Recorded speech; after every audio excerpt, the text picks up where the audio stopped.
It's Fangirls Night Out, and you know what that means. It's time to sip some cocktails, spill some tea, and of course, swoon over our favorite boy band members. So come join us, Brienne, Danielle, Britt, and Kelsey, four professional fangirls who really need a night out.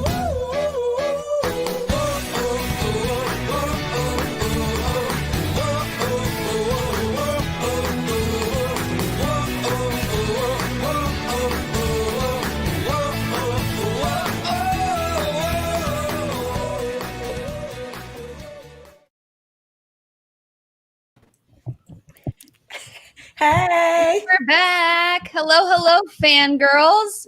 Welcome back. Hey. Hi, guys. Hope everyone is doing well. Let me get the chat going here, see how everyone's doing. Hi, Celine. So welcome back, guys, for another installment of Fangirls Night Out. Whether it's your first time here or you've been with us for a while, we're happy to have you. We've all got our cocktails ready to go in true F-no fashion. Right, guys? Yep. I'm not alcoholic. But Oh, well, you made up for it with the onesie, so you did it pretty fast. So really quickly, you might have seen on our last chat that we've decided to pivot our live stream a little bit. It used to be 100% fangirling, just swooning the entire time. And the four of us are really creative people. We're involved in marketing. We have our own businesses. And we decided to make this a little bit more of a value add from a professional standpoint as well.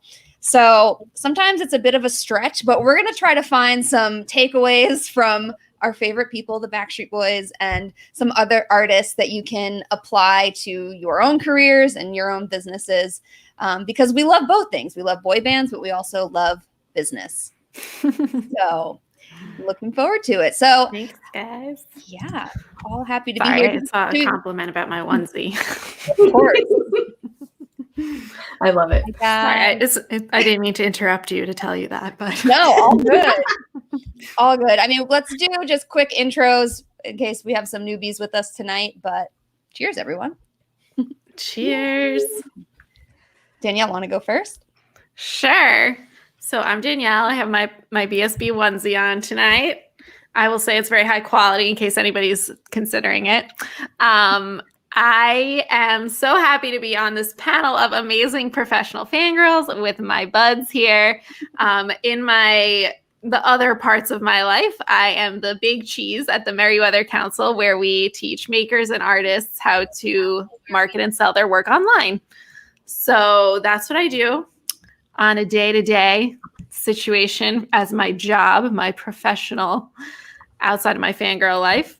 And I think we decided I'm also going to tell you one of the other fandoms that I'm a part of or would consider myself a part of now. I just want to put it out there. I probably don't meet the criteria to call myself a Swiftie, but I would consider myself in the Taylor Swift fandom.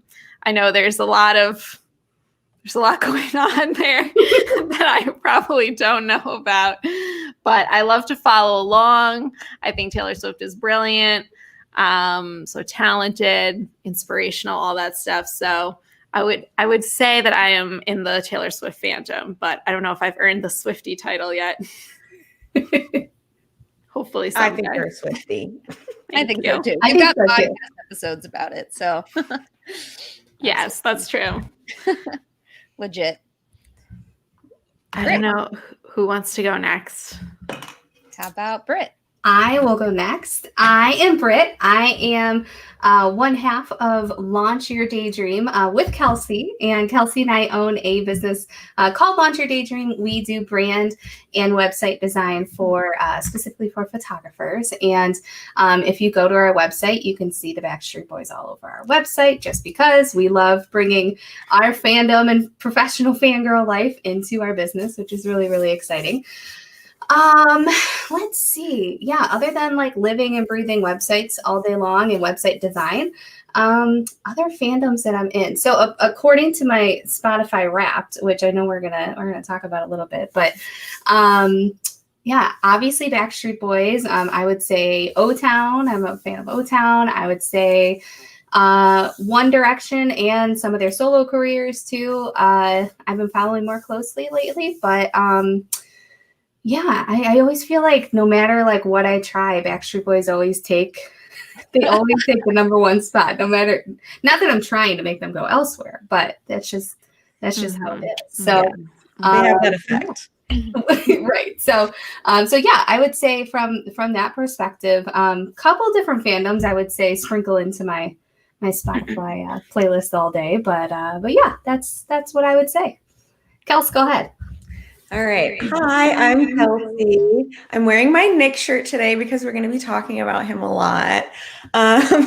And Britt kind of already gave an overview of what my business is. I'm the brand design side of Launch Your Daydream, and she does most of the website design. Other fandoms, I'm most heavily active in the Harry Styles fandom, but I am also a big fan of Panic at the Disco, and I used to be very involved in that fandom, but it's been kind of quiet lately, which is kind of bumming me out. But I'm still a diehard fan, and so yeah, those three are my tops. Yeah, I guess that's it for me, Brienne. Love it. All right. Hi, guys. I'm Brienne. So I also am a professor. It always sounds weird to say that out loud. But I teach courses online at the University of Florida on branding and marketing. I also do some consulting here and there. So that's my professional life. But from a fandom standpoint, I am a diehard Britney fan as well. She's framed behind me. So obviously I'm super excited about Matches, which we're going to discuss. Also a big Mariah fan, J-Lo, Christina, really that whole era. You guys know. But Good choices. Session. Yeah, solid choices. Yes. All right, guys. Well, thanks for the intros. Everyone stay tuned. We have a surprise guest coming up soon. But first, we're going to do some roundtable from Kelsey, kicking it off. Right? Yeah. I'll kick off our roundtable. Should we do our corny toast first? Oh, yes. You weren't going to let me get off the hook with Absolutely. Rick's turn to do the toast. Okay. We're going to play dirty tonight. All right, let's go. Actually, not let's go. Let's get on with the show. Turn the lights down low.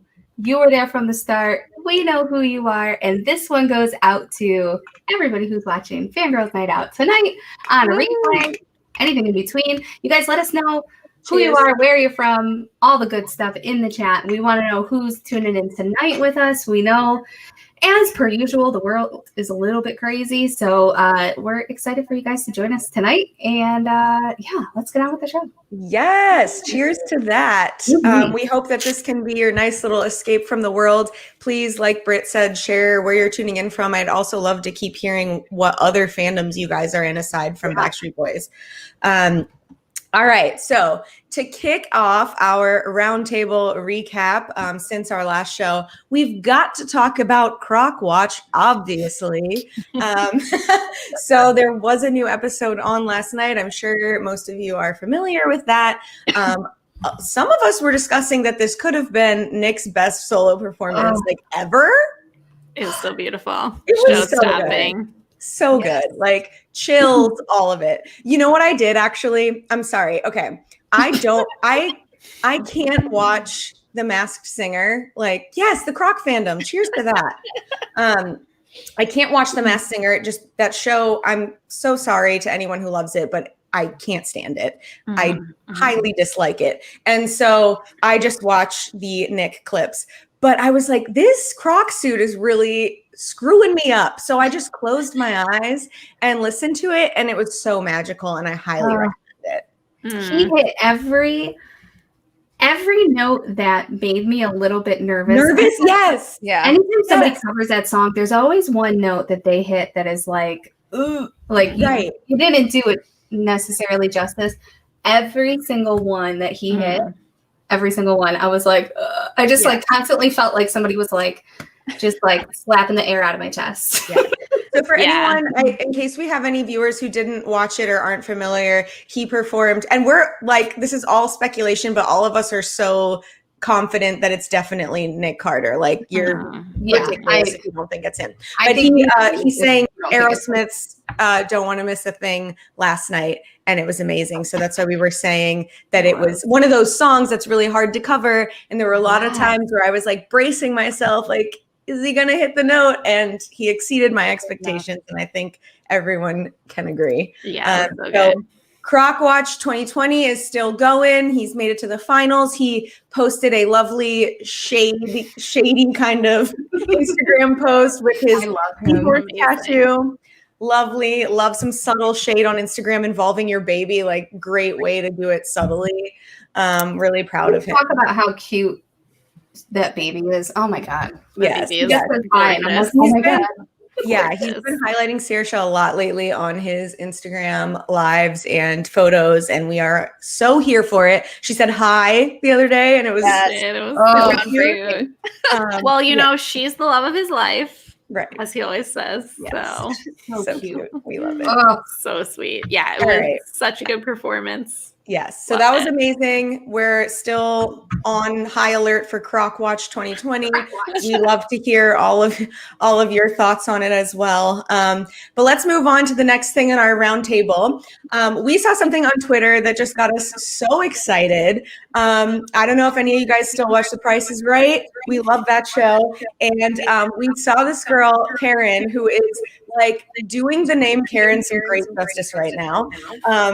She is a fellow fangirl who was about to spin the wheel. And you know how they give you a chance to kind of like shout out whoever you want to shout out. Most people say like, oh, my mom and my husband or whatever. And so she did her usual coworkers, friends, whatever. And then she shouted out all of the people that she is a huge fangirl for. So in like the few seconds that they give you, she shouted out One Direction, Rihanna, Zac Efron, and of course, Backstreet Boys. And we were like, we love this girl. So let's watch it together just in case you didn't see it, because you just got to see her energy. It's awesome. I'm obsessed.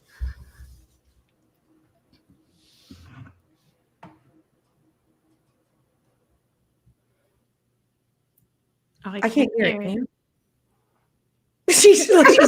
Brianne was going along with it. I couldn't hear it. I don't know if you guys could. No, I couldn't hear it. I can't hear her either. Oh yeah, because I can't hear you, Brianne. No, you're muted. Oh, here we go. Okay, try that. I was trying to fix the echo before. All right, here we go.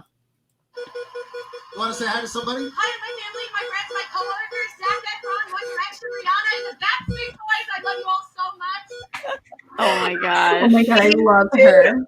Enthusiasm. So much. And Howie retweeted this, correct? Howie did. Howie would. He's so perfect. Howie would. Yeah.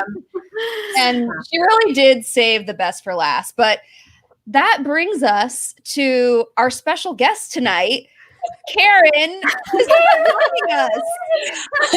Thank you for having me. Oh my gosh. We're so excited and happy to have you here, Karen. I'm so excited to be here. The Backstreet Boys stand-up is something that I've always wanted to be like even close to the inside of. And it's a very big group of elites. So thank you for having me here. Definitely one of us. God. Yeah.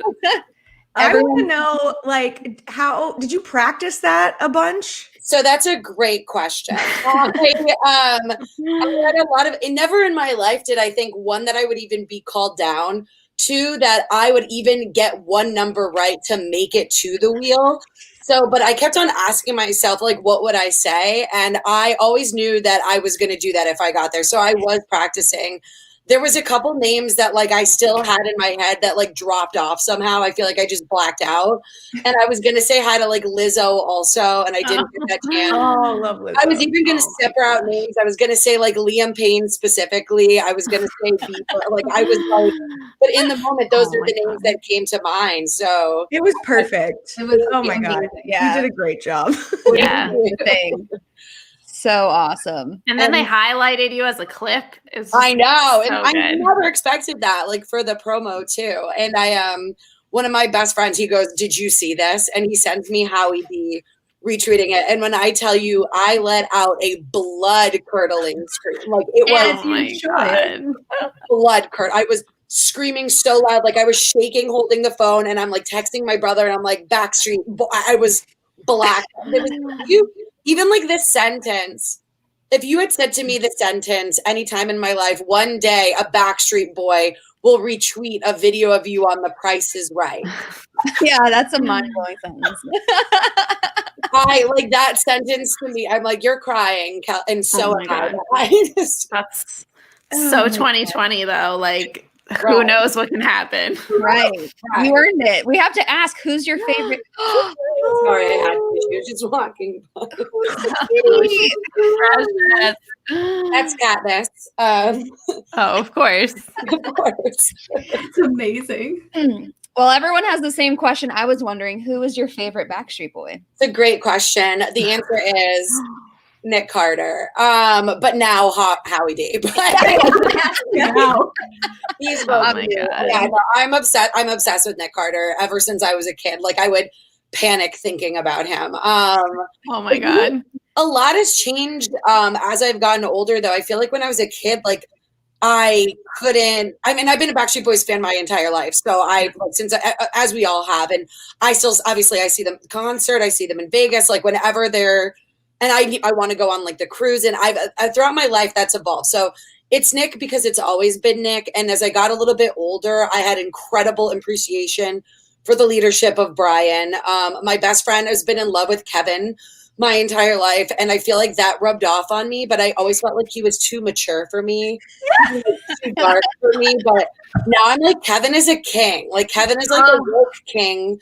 So AJ is just a woke king. Oh my God.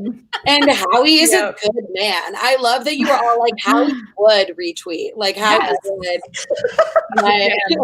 Howie is truly just, He's just so like, good. what can you say about him? Not Is like he you can't your say a single favorite? bad thing about him. Is he your favorite, Danielle? No, but he's a solid number 2. Who was it the other day? One of you guys said the other day you were like, That was Oh. me. Brian?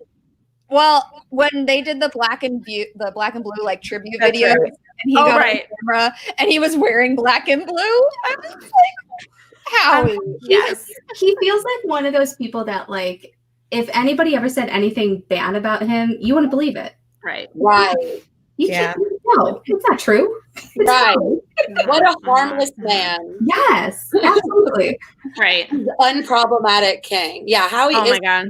He really is. I also really am very into the thing he's doing with his hair right now. Yeah. His 2020 hair. And I did love that you pointed that out, Brienne, that he wore black and blue and like stood in front of his like little album corner. So sweet. So absolutely precious and wholesome. Exactly what we need right now. Like, thank you, Howie. God. just- Wholesome is a good word. He makes me want to like cry. Like, he's so beautiful. So pure. Pure is the perfect word. I love when Danielle uses pure. Use it. I think the first instance was probably about Howie. I love it. He's just Well- such a good person. Karen, where are you in the world? Because I saw your Twitter said New York, but now I know you're on the West Coast. So Right. I'm from Maryland. I lived in Brooklyn for a while, and now I live in I've lived in Los Angeles for about 6 years now. is that where The Price is Right is filmed? Probably. Yes, it's filmed in the beautiful CBS studios in Los Angeles, California. It's right near, if you guys have ever been to LA, it's right next to the Grove, which is this gorgeous, gigantic, like outdoor shopping mall with like a fountain that sings Sinatra, and it's like fantastic. Yeah, and then the CBS studios right there, and that's where they film James Corden and Bill Maher, I think, and The Price is Right. So yeah, no, it's crazy. But they changed the whole studio to film it because of COVID. So I mean, normally there's an audience of 300 people, and they took out all those seats, and there was like you stood in the audience if you like when you weren't being called down or if you weren't called down, but they didn't show that on camera. But it used to be filmed, I think, way up in the San Fernando Valley in the old Bob Barker studio. Gotcha. So Yeah. when was this filmed? October 13th. Okay. Oh, Wow. wow. Well, wait, did you win? Like, we didn't see the end. We were too distracted by. We literally only saw the clip. You win it, money. Yeah, I won the whole show, actually. What? Did you get a car? I got a luxury trailer. Oh my god! So Oh you're my like God. country and That's it. I got so I got a 75-inch TV. And I lost a kitchen, which is fine because, like, what was I going to do with it? And then I my God. showdown. I won a giant luxury trailer and a trip to Canada, to the Yukon. We can go there because of COVID anyway. So, but when I can, it'll be like the Northern Lights and like snowmobiling and like the whole thing, and that's great. That's amazing. So Yeah, I'm funny. super excited. The luxury trailer. Yes, Dawn, I will take you on tour. Dawn, if you pay my 10 grand in taxes for winning a game show, I will take you Oh my God. anywhere that you want to go. That's a crowdfund waiting to happen. So Oh my I know. God, yes. It's so ridiculous. But yeah, I don't know what I'm gonna do with that thing. And I kept it a secret for 2 months because the episode just aired yesterday. yeah. But I didn't tell anybody for 2 months that this happened. So I've just been walking around thinking to myself, wow, I own a luxury trailer. That's amazing. That is so cool. Oh my God. Are you in possession of the trailer at this moment? I liked the hand gesture that you just used. Are you in possession of the trailer? No, they don't give you your prizes until like 120 days, like after the episode airs. Oh, come on, okay. Jerry. Interesting. Faster than that. They need to wrap it like a Backstreet Boys tour bus. And Oh, I know. Oh, yeah. Yeah. I can just write all over that thing and cover that thing in paint. I mean, really. That's what you should do, yeah. Actually, you know what? If any brand, and I know there's a professor of branding, if any brand wants to pay me, I literally don't care what it is. It would be horrible. I will. No, not like offensively horrible, but like, okay. Yeah. On. Let's use Brienne's Right Twitter after powers to that. get that out to the world and get Karen her taxes paid off. Seriously. just one tweet away. What we could do. Seriously. Gosh. Oh my I God. mean, anything can happen. Well, That's wait, actually a really good idea. speaking of a trailer, I feel like the four of us were in a chat once where we were talking about like an NSYNC movie that's coming out about like those two. Remember those two fangirls that like got a trailer Oh, and yeah. NSYNC around? Whatever happened with that? I don't know. Yeah, we tried to Google it and like literally nothing came up. Kind of like when you Google it. Just dust. Just Sounds dust. like you guys had a fever dream about a movie that didn't exist. Or No, maybe it was like a walk-on we literally heard Lance Bass speak about it on his podcast or in an interview or something. And that was like the only time. Oh, it's called like the Cabana. What was it? What is that thing called? What's the trailer called? It's called like a not a cabana, but I can't think. A of it. caravan? Caravan? No. Hold on. An Airstream? That's a No. pretty good. You just making up words. No, it's not. It's like a cabana. It's I can't think of Wait. it. I'm gonna find it. A cabana. A cabana is like on the beach, you know. I know it's not. It sounds like cabana. Maybe it's banana. I I think don't. you're right, like a caravan. Is that what you mean? No, I'm gonna find it. I'm gonna find it. Harris says that the premise was based on a fan fiction that they copied. Oh, probably. 1000%. When You're it referring to a Wattpad. I don't feel like NSYNC is going to come out with a movie because NSYNC doesn't exist. Thank you. Wait, thank you. I'm so glad that you just said thank you because thank you. Thank you. This is Okay, the wait. gospel I've been trying to preach for the last I like know, 15 listen, years. okay. Because Backstreet Boys have been a band since 1993, so nothing makes me more. Mariel says, Yeah. Mariel's my best friend, by the way, who loves Kevin. That's who I was just talking about, Winnebago. And she made, that's the word. It's not cabana. I knew it was like weird like that. They Winnebago knew is how a to be in band. it. But NSYNC stopped being a band like 90 years ago. Backstreet Boys Thank have been a you. band since 1993. Never stopped going on tour, releasing albums, That's sold right. out. Yeah. So when I say that I love the Backstreet Boys, and people are like, "Well, I used to like NSYNC," and I'm like, "I'm not talking to you about that. That's Right. not the conversation that we're currently having." Right. We're Mic talking drop. about current events, and Yeah, we're talking NSYNC isn't about- one. I feel like Karen ranks above all Backstreet Boys for me right now. That was amazing. That was her mic drop. That was the That was a mic drop. They're a merch brand. You know, you're right. And then they made. I was at the VMAs a few years ago in Brooklyn, and I feel like they popped up for like 10 seconds, and people were like, "Oh, it's like NSYNC is back together. It's a reunion," and I'm like, Oh yeah. "Absolutely not. No. Could you even think something? I don't know." People are in denial about the reality of Justin Timberlake. Truly. delusion. That we need to have like a whole other hour-long conversation. Well, what I will say about him, which I think that you'll all appreciate this. So I was never really an NSYNC fan. I like Justin Timberlake. I don't love him. I'm not a big stan. I'm a producer. My first job in the industry, I was in NBC Page in Rockefeller Center, and we worked Saturday Night Live. And he was the host of like one season finale, and Gaga was the artist. And I literally smelled the smell, and it was the greatest smell I've ever smelled in my entire life. And I turned around and I was nose to nose with Justin Timberlake, and he just goes, "Hi." And I was like, "What?" And I was like, I smelled this man before I saw him. And I want to say something. To this day, the best smelling person I've ever smelled in the history of my life.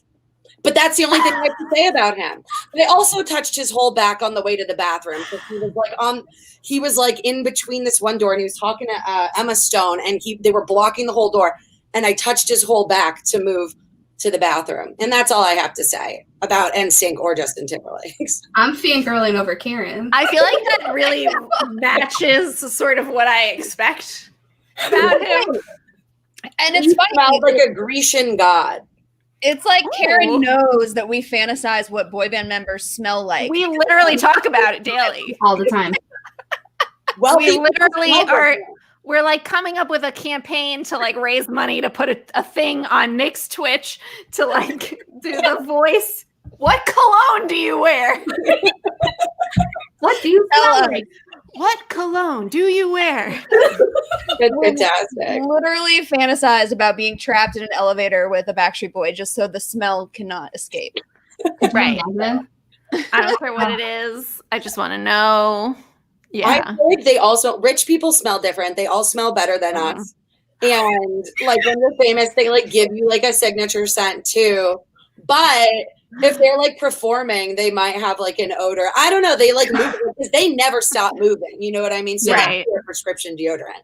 There's no question. There's Oh, there's so much to know. I'm so like inspired to know. Me too. Yes. How I did want to ask Carrie your smell? fans, have any of you ever smelled another boy band member, and what did they Yeah.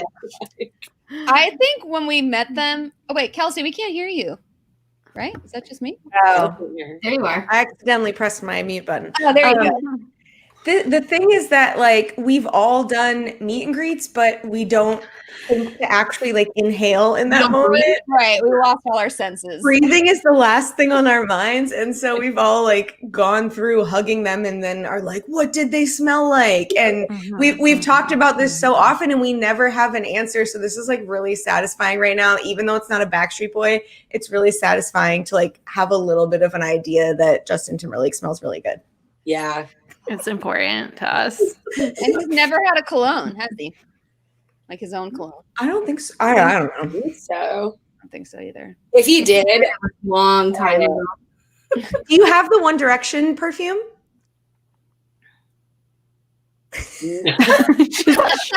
no, I just thought like I was just thinking like three things at once. I was thinking why, that face was me saying to myself, why don't I own it? And then me realizing I'm deathly allergic to perfume, and All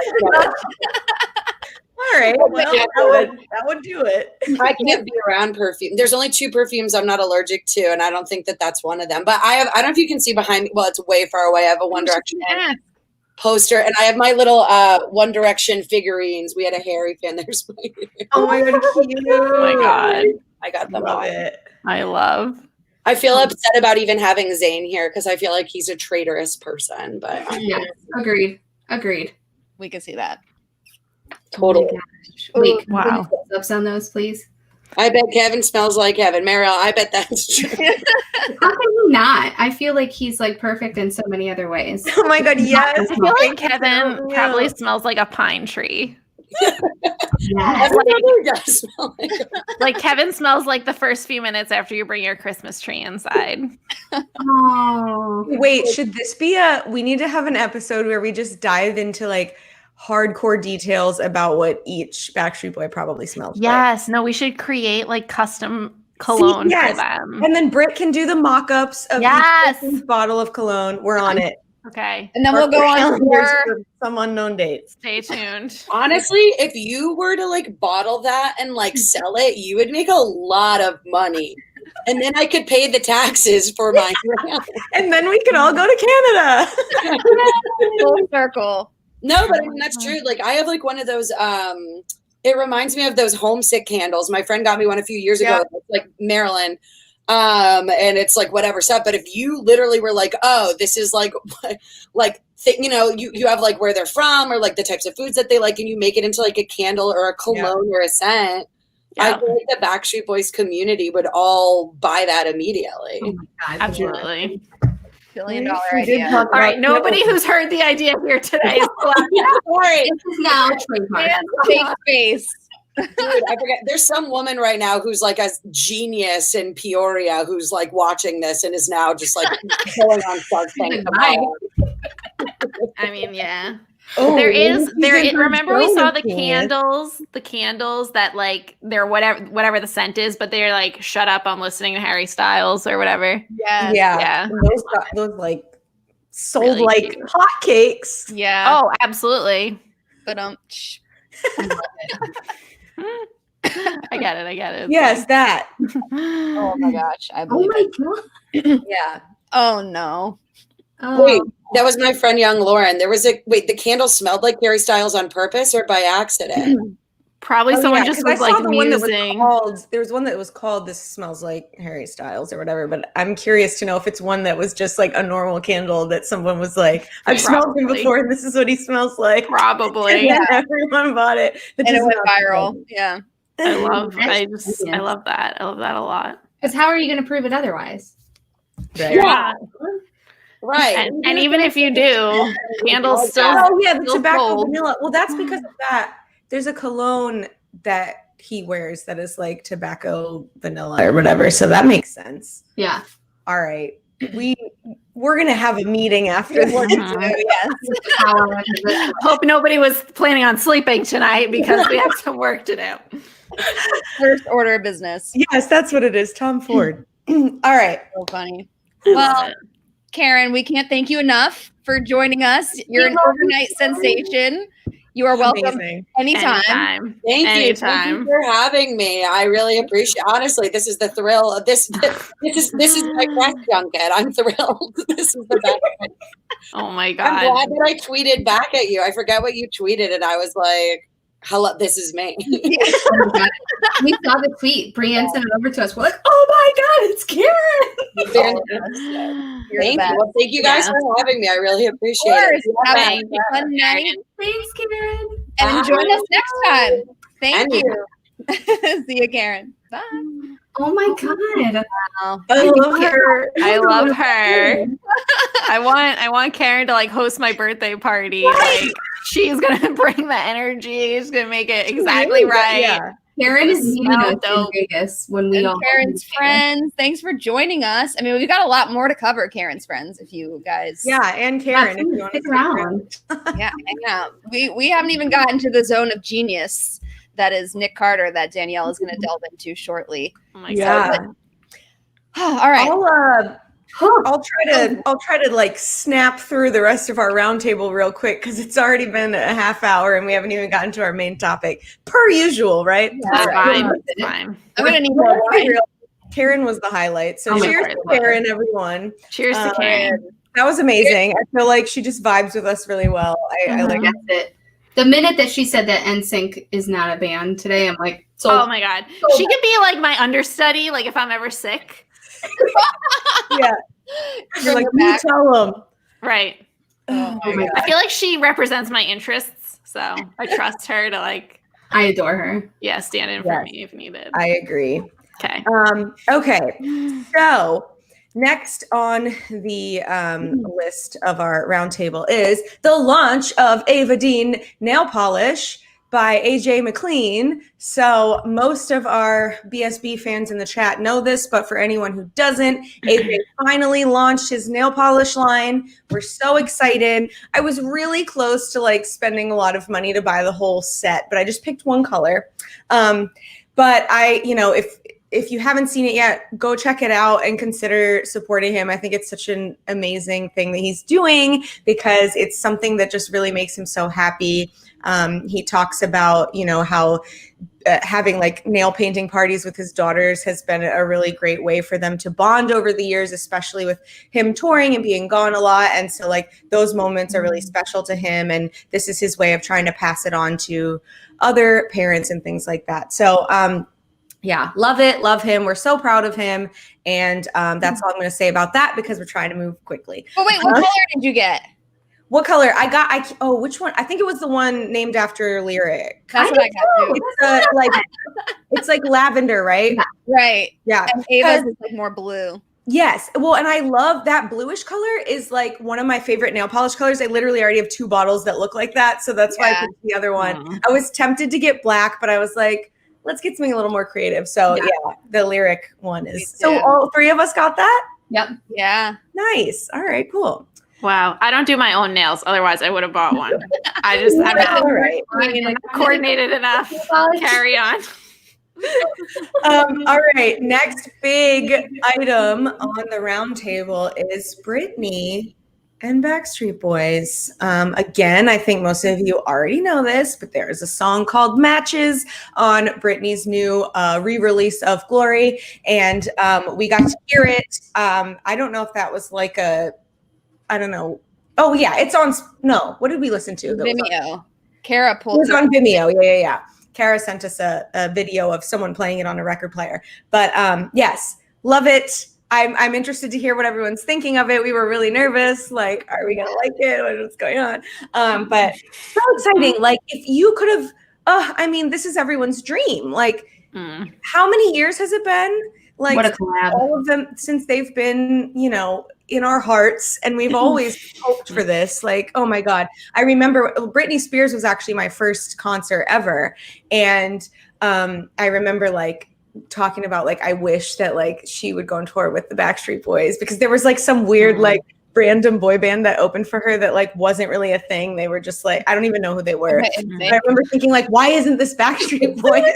Zone of competence boy band. Yeah, exactly. Yeah. But yeah, so this is just so amazing. We're all so happy. Of course, I mean, this is big for Brienne. She's a hardcore Britney stan, as you now know. So this is very, very exciting for all of us. We love Britney. We're so excited for her and love that. We also love this Britney. Wait, Megan, hold on.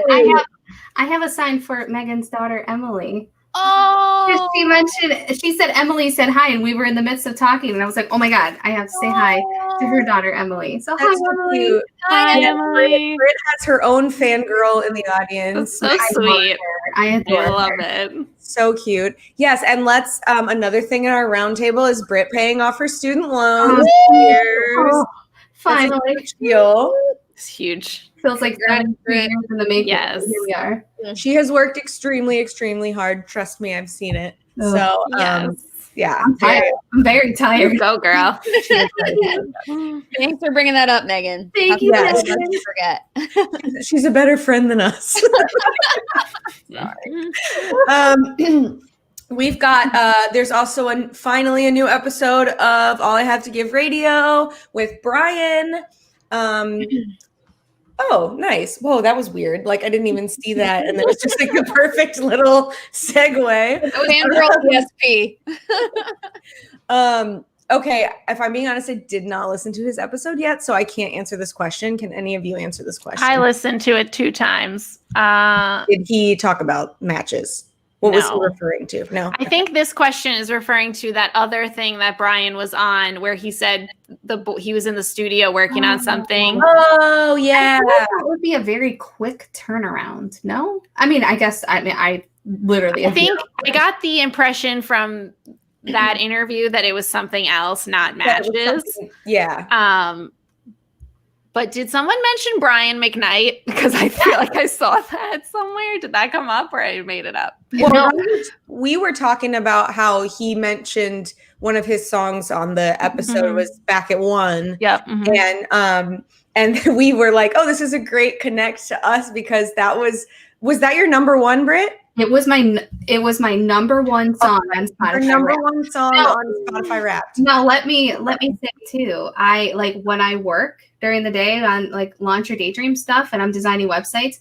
I will have like just like a Backstreet Boys playlist or like a mix playlist, and then it always jumps to like other things, and I was like, oh, I like this one, and then I'll just go through my liked songs. I think I had that on repeat like a day or two, and like it was just very soft while I was working. Just the whole song, those one song on repeat. One song, and it's so relaxing. Oh my God. It brought me back to my awkward middle school dances where I would try to dance with my crush, and he wanted nothing to do with me, but that's okay. It's fine. It's fine. His loss. I'm better for it. So because I follow him on Facebook now, so I'm better for it. But no, Confirmed. it's just one of those songs that's just, it's nostalgic. It's so good. And yeah, I just thought it was really, like when you said, Danielle, how it was in his episode, I was like, oh my God, I had no clue. So Yeah, a lot of the songs he chose, I actually really liked. A lot of Boys to Men, Brian McKnight, a lot of like 90s R&B stuff. Okay. Yeah, there was like a Mariah Carey song on there. Wow. It was a decent episode, I have to say. And I actually quite enjoy listening to Brian talk. I don't know, something about his voice is very soothing to me. Yeah. You gotta listen to it twice too. That's I awesome. had it on in the car, it just came on. I didn't change it, that kind of thing. It's fine. Love it. Love it. Yeah, it's definitely on my list. I've just fallen behind with the podcast or whatever. And they're Caleb long. is paid Those episodes are long, so They are. Yeah. which is great. They're like 2 hours long, but you have to kind of commit. Right. And I get mad when like I was listening to Kevin's while I was working and I had to keep like rewinding when he actually talks because I'll be like doing something and then I'll be like, wait, what did he say? So I have to do it when I'm able to like listen a little bit more. Yeah. But anyway, that was a good segue for the next thing in our roundtable was to talk about Spotify Wrapped because as we said earlier, we're kind of starting to open up Fangirls Night Out a little bit more to like exploring other fandoms and, just other artists as well. So we'd love to hear in the comments if you have Spotify, who were your top artists in Spotify Wrapped? I'm sure Backstreet Boys were in there, but who else? I was like, surprised. Backstreet Boys were my number one last year, but they dropped to number 3 this year. Ooh. And I was like, I felt like guilty. When I saw it, I was like, oh my God, I couldn't believe it. O-Town was actually my number 1, and then One Direction was my number 2. So clearly I'm like staying strong with the boy band brand for myself. But O-Town was pulling up my Spotify. And yes. O-Town was big for Britt and I at the beginning of the year. And I went through a phase where I got super into them. She introduced me to their newer music toward the end of last year. And so I was like a reborn fan. And I guess it followed through to make it all of my friggin' top songs besides one Harry Styles song. It was literally all O-Town. And I was like, wow, what? That's amazing. Yeah, so it's very interesting. I love seeing all the data. Ooh, okay. Love. Ooh, we got another O-Town. I just wrote this as Shawn Mendes Seahorse O-Town. Yes. Oh my gosh. What do you know? Let me see. I have. Okay, so my top artists are Backstreet Boys, O-Town, Louis Tomlinson, who's in One Direction, and Usher. Love me some Usher. If you ever need to get in like a really pumped up, good mood, really sexual mood, or that. I mean, Sandy, Usher. My husband's favorite song is "You Don't Have to Call." Yes. So I used to dance to that when I worked at McDonald's with the mop bucket. What? It was after hours. Oh my God! I had a whole like choreographed routine with my coworkers. It was so fun. We're gonna need a TikTok as soon as possible. Well, I mean, that was like, I'm going to age myself. That was like 17 years ago. So I'll have to tap back into that part of my brain. I don't have Spotify. It's fine. It's a long story. We'll get you on it in 2021. It's actually not that long of a story, but I don't have it. So, but when I looked on the Apple Music, data, which is just harder to find and not as cute looking as Spotify makes it, but it's essentially the same information. My top songs were the same for the past 3 years. Yeah. Oh, that's Except right. for one. And they were all Backstreet Boys songs, and none of them were from this year. And then my top artists were like Backstreet Boys, Taylor Swift, and like Hanson, and like somebody else. I think randomly Ed Sheeran was in there because I listen to a lot of his songs while I work out. I love Ed. His How album. do you not love Ed? He's so pure too. Yeah, pure. he is pure. I have a little bit of a contentious relationship with him, but that's a story for another day. Oh god. Okay, we'll share that after hours. Yeah. After I just like from one week to the next, I'm like, I love him. The next week, oh, I hate him. Just turn it off. Wow. I love him. I hate him. I saw It's very him live. emotional. I saw him in concert when he came to Cleveland. Was he good? He's on my bucket list of concerts. He was so good. So he was at Blossom, actually, where Backstreet Boys are supposed to play next summer. He was at Blossom Music Center, and it's just like it's giant. Like it's giant, and there's like this giant like lawn area. Mhm. The entire I don't know how they sold so many tickets. Like just like venue capacity wise, it looked very dangerous. There were so many people. Like I've never seen so many people in person before.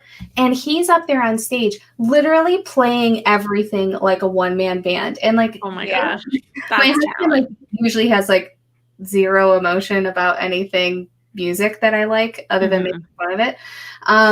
But so he like bought the tickets to the show for me. We went to the show, and he was like, "Holy crap!" I go, "What?" He's like, "He's really good." I'm like, Yeah. "Thank you." It's just incredible. Like he was so good. The crowd was so good. It was an experience. It seems foreign now because of all the Right. You'll never see that many people in one place again. Now it makes me nauseous, but it is just incredible. That's awesome. I did see someone tweet this, and I planned to watch it, but I didn't. Ooh, This larger than life drum cover. Nice. fun. I think I have seen Good. that. Sounds really good. I want to see that.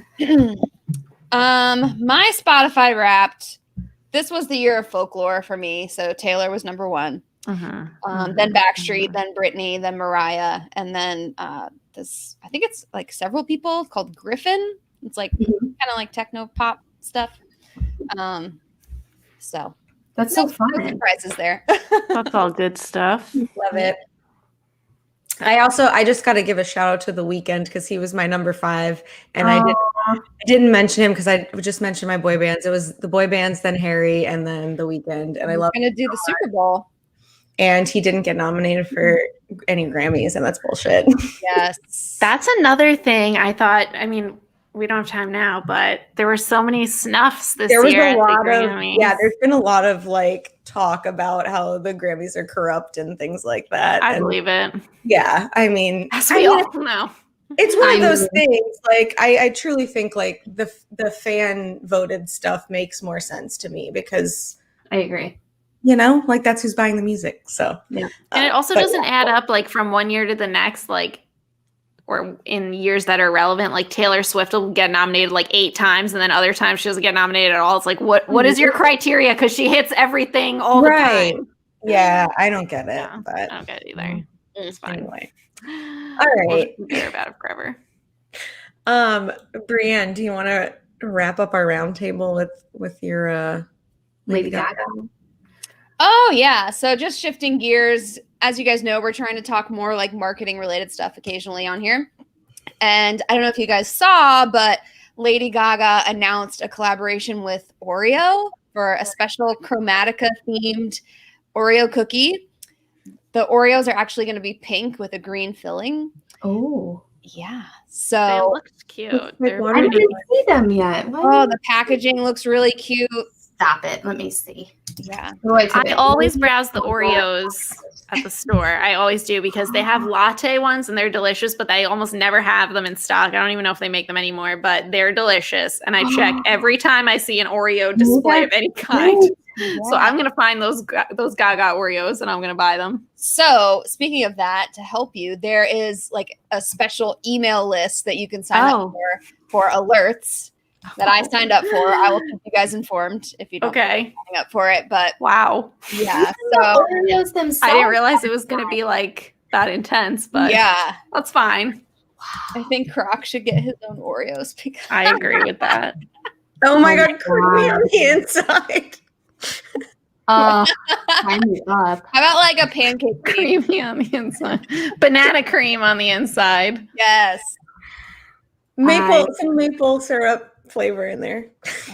Oh my God. Well, the cookie could be like maple, but like it'll be pink. And then the inside will be like banana. That cream. sounds delicious. It does sound good. Okay, nobody give these ideas to anybody. Right, Okay, what ideas happens tonight. here stays here. Well- These ideas cannot go out to the world. We need them. There's already Pancake Daddy coffee, thanks to Britt. Oh, That's right. yes. So Sign me up. Sign me up. I would drink that all the time. All the time. Like, no questions asked. If it's not in the house, somebody goes to get it before anybody can function. All the time. No, it makes sense. It makes So sense. good. So yeah, that was just an interesting development. And tomorrow's National Cookie Day, if anyone's wondering. Ooh, I did not know that. So treat yourself, go get some Mhm. Oreos, Mm-hmm. and yeah. All right, I'm here for that. Okay, guys, we've been talking for an hour and we have not gotten to our main topic yet. Everyone in the chat, let us know how you're feeling. Hope you guys are down to hang out a little longer because we have a lot more to talk about. We do. It's Yeah. fun. We do. It's good stuff.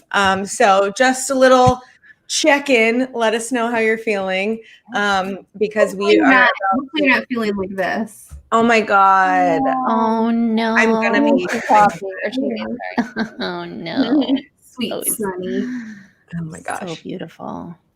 But yes, you may have seen on Twitter, Brienne shared the book that we're kind of referencing today. We're digging into some more like intellectual topics here about Zone of Genius, which is something that none of us knew about. Danielle taught us about it because she listened to an audiobook this year, I think, and had some amazing epiphanies about how it related to Nick Carter. And then we just kind of spun off of that and we have so much to say. So Danielle. Would you kind of lead us here? All right, I'm going to professor tonight. I am going to try to do this topic justice, but just so everybody knows, I have like the most preliminary broad strokes information about it from the one book I read. But I feel like I do have enough of a grasp to bring this topic to life for us on these specific instances today. You do. Okay, so then the thing is, I read this book. Well, I actually audibled it, so it was read to me. Is called The Big Leap by Gay Hendricks. And a lot of like in my entrepreneurial spaces, the book comes up a lot, and that's kind of how I got here. So listening to the book and the whole time, like it's not really for entrepreneurs, it's just for people in general. The whole time I'm listening to it, I'm not thinking about myself or business or entrepreneurship at all. I'm thinking about Nick Carter more than like the normal amount I think about Nick Carter.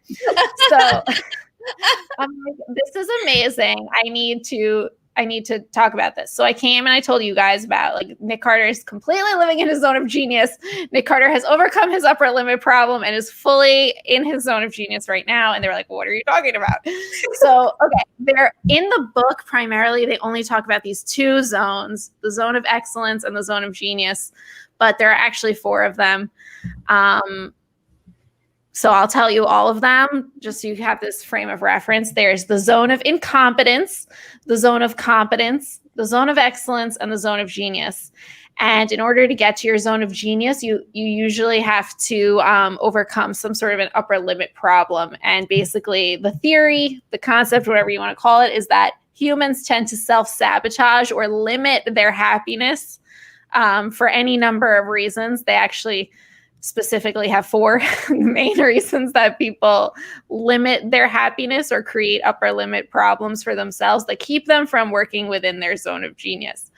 So those 4 common things that cause people to experience an upper limit problem, or in other words, restrict their own happiness, is fear of being fundamentally flawed or feeling fundamentally flawed, the fear of being disloyal or leaving people behind, like family members, the feeling that they are being like too successful or expanding in their success would become a burden to someone else.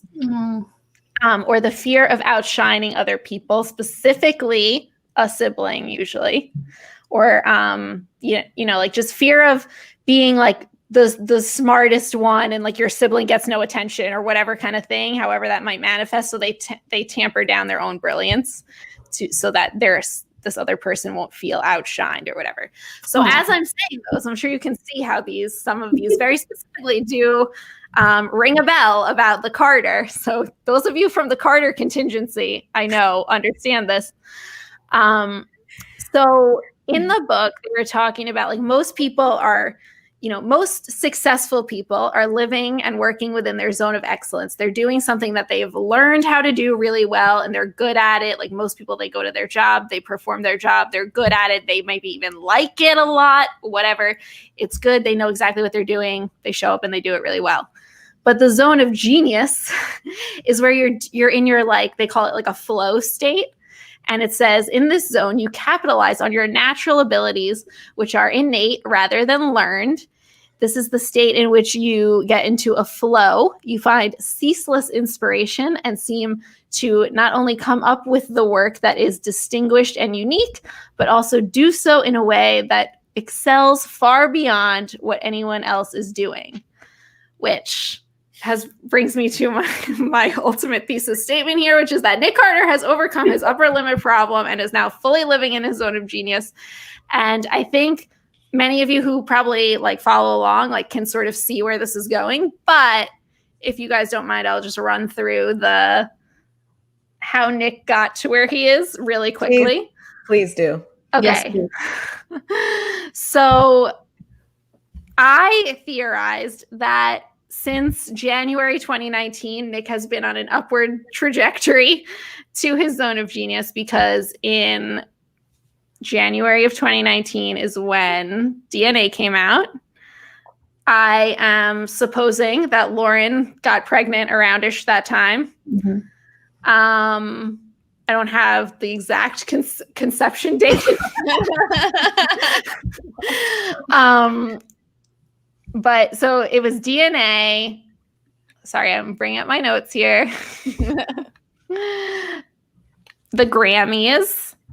DNA did really well. They were nominated for a Grammy. Lauren was pregnant.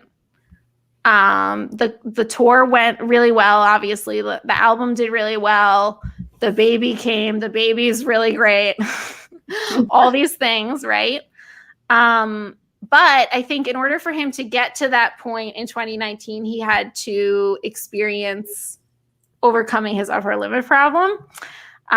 Because basically one of the things that they say in the book is that in order for someone to like really get there, they have to commit to their things, like whatever their things are. So in his journey, he had to commit, right, to his family. Which I sort of cited the restraining order against Aaron as one of those like standing in commitment to like protect the family and all this stuff. I cited Vegas, the fact that they went to Vegas, the fact that he moved to Vegas, gave him the opportunity to have a balanced home work life as much as anybody can. And even Vegas in general, we sort of cited as like a group moment of genius. I think that those were the two big things. And then of course, baby Saoirse. I think everybody can see very clearly that baby Saoirse has brought about this new sort of like level of daddiness in Nick Carter. But in order for all of that to happen, he had to overcome this upper limit problem. And the upper limit problem, like I said, is when people self-sabotage. So it's like when you're right on the precipice of greatness, but you screw it up for yourself because you're like too afraid to like, when it's like, everything is too good to be true. What I cited for that was that he was arrested like 2 months before Odin was born. Mm-hmm. So it's like things are going so well, and then it's like almost too good to be true, and you knock yourself back down again. And in order to like overcome that, you have to really commit. So Odin being born, I think, was like the very first instance of commitment probably even more so than getting married. And then it's just been upwards from there, but specifically starting in January 2019 because of the things with the restraining order in Vegas, all this stuff.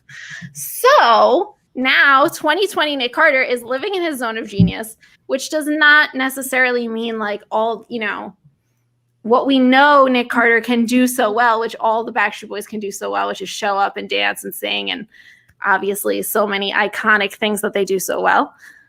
But he's a genius in that he's doing his Pink Crocodile, which we know, like there's no secret anymore. The Pink Crocodile, the Twitch channel, the solo music, Daddy all day long, and just like, I think we were talking about this earlier, like how can you tell when someone is like really in their zone of genius? It's not so much that they're like accomplishing anything great, it's that they're like vibing, like they are just buzzing with like creative energy. They're so into what they're doing, they're so focused on it. And I really feel like that is exactly where he is right now. And then we cited some other zone of genius people. But I really feel like for you guys, Nick was like the best example. Yeah. He was definitely I would say he's definitely the most obvious example. Like even before you brought up Danielle, like about him living in, you know, kind of this zone of genius like state the last I mean, couple years almost, right? So like the fact of that, but like there's so many instances with him that like you can just see from the outside looking in, even if you weren't like a super fan of his, like we are. Like there's so many things that just from the outside looking in, you can see some of those self-sabotage things that kind of led up that you were like, oh my God, like even just thinking like he did so great on Dancing with the Stars. Like he was like, even though he was runner up, he did so good. He did so good. And then it was, you know, the arrest, and then, you know, just kind of it you could just see like that, those ups and downs. And now you can see that like, you know, that steady kind of going up, and you could just feel it from him. Like when he has his lives with his kids, when he's on Twitch in the studio, no matter whether he's in the studio or whether he's playing a game, like you could just tell he's in his zone. Like he's just in his zone, and he just appears very, very happy and just kind of vibing. Exactly. It's all about like that, like ceaseless inspiration and like things that just come so naturally, as opposed to things that we know he can do well because he's learned. Like we were saying earlier, you know, when they were doing like Millennium Tour and stuff, like nobody is like innately good at like traveling the world for 8 months of the year or whatever. Like, and they had to learn how to perform like that and be in that sort of a, you know, lifestyle. Whereas opposed to the kind of lifestyle he has right now is so just like naturally like, you know, gives him energy. And that is like truly that zone of genius. So like, obviously they're all in their zone of excellence consistently because they're so good at what they do. But to go like one step beyond that, to be like pure genius is that like just coast, just like absolute vibing, like in your zone. No one can touch me.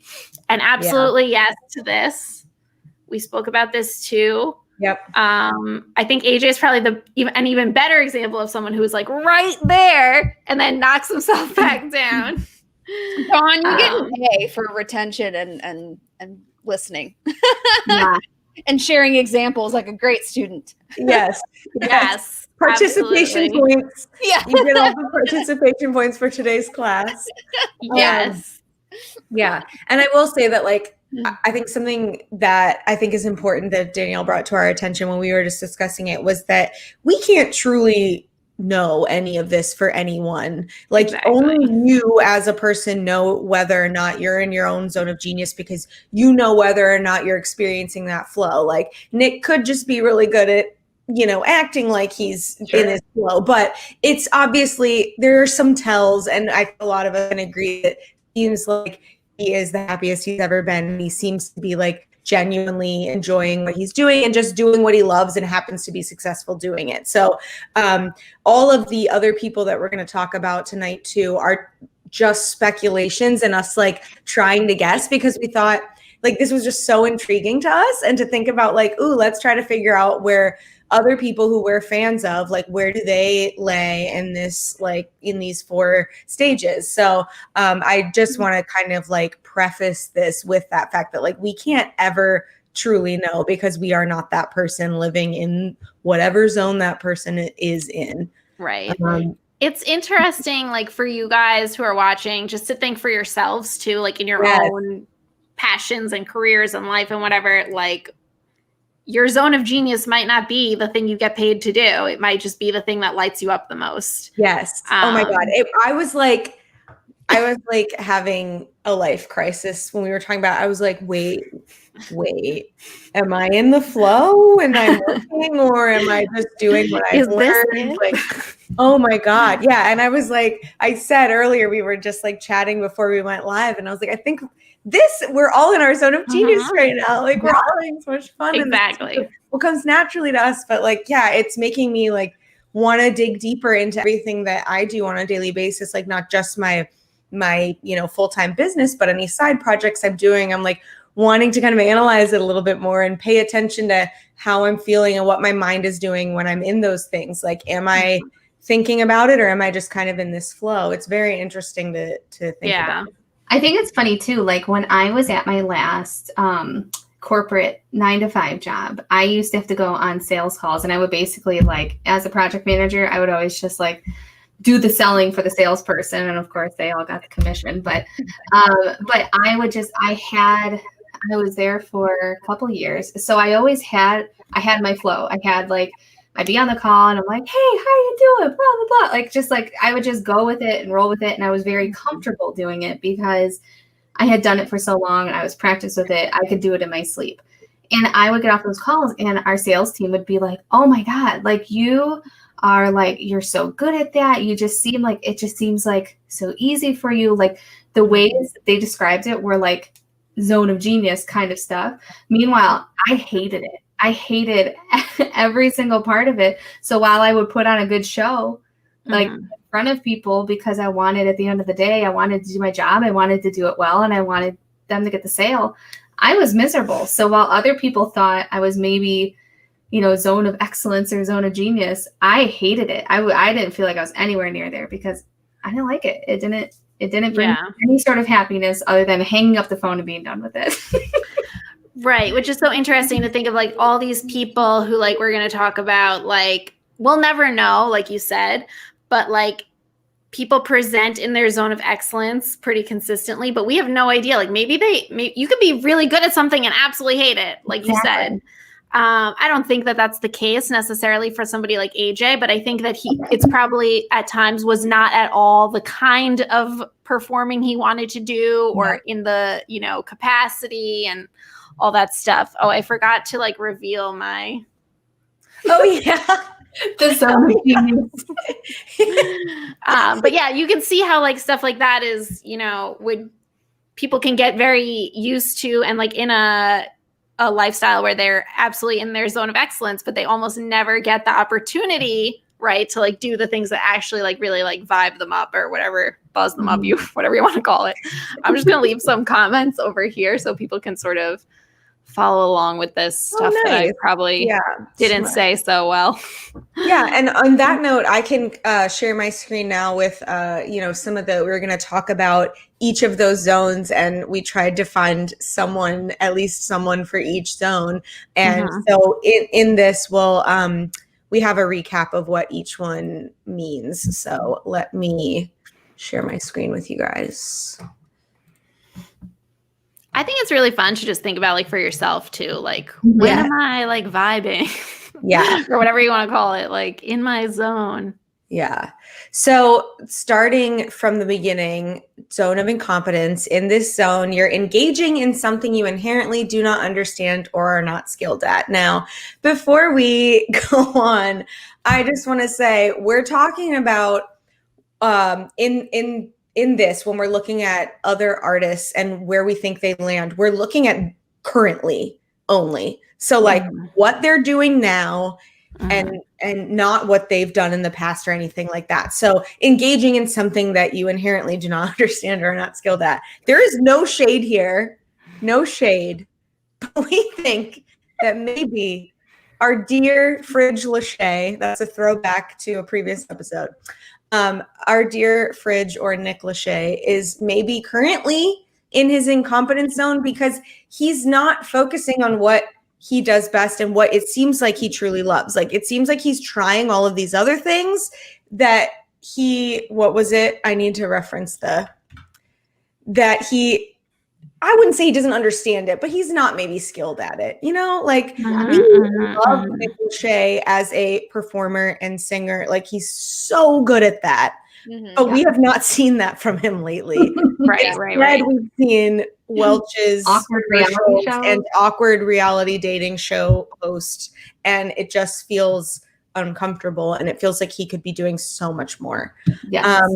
But let's see. I need to catch up on the comments. Yes, reality TV shows, exactly. I wonder if he feels like he's never going to be Justin Timberlake. He's never going to be Nick Carter. Like, do you think he feels like everything else is untouchable, or it's not really worth trying? Like it's like too crowded, you know? I don't know.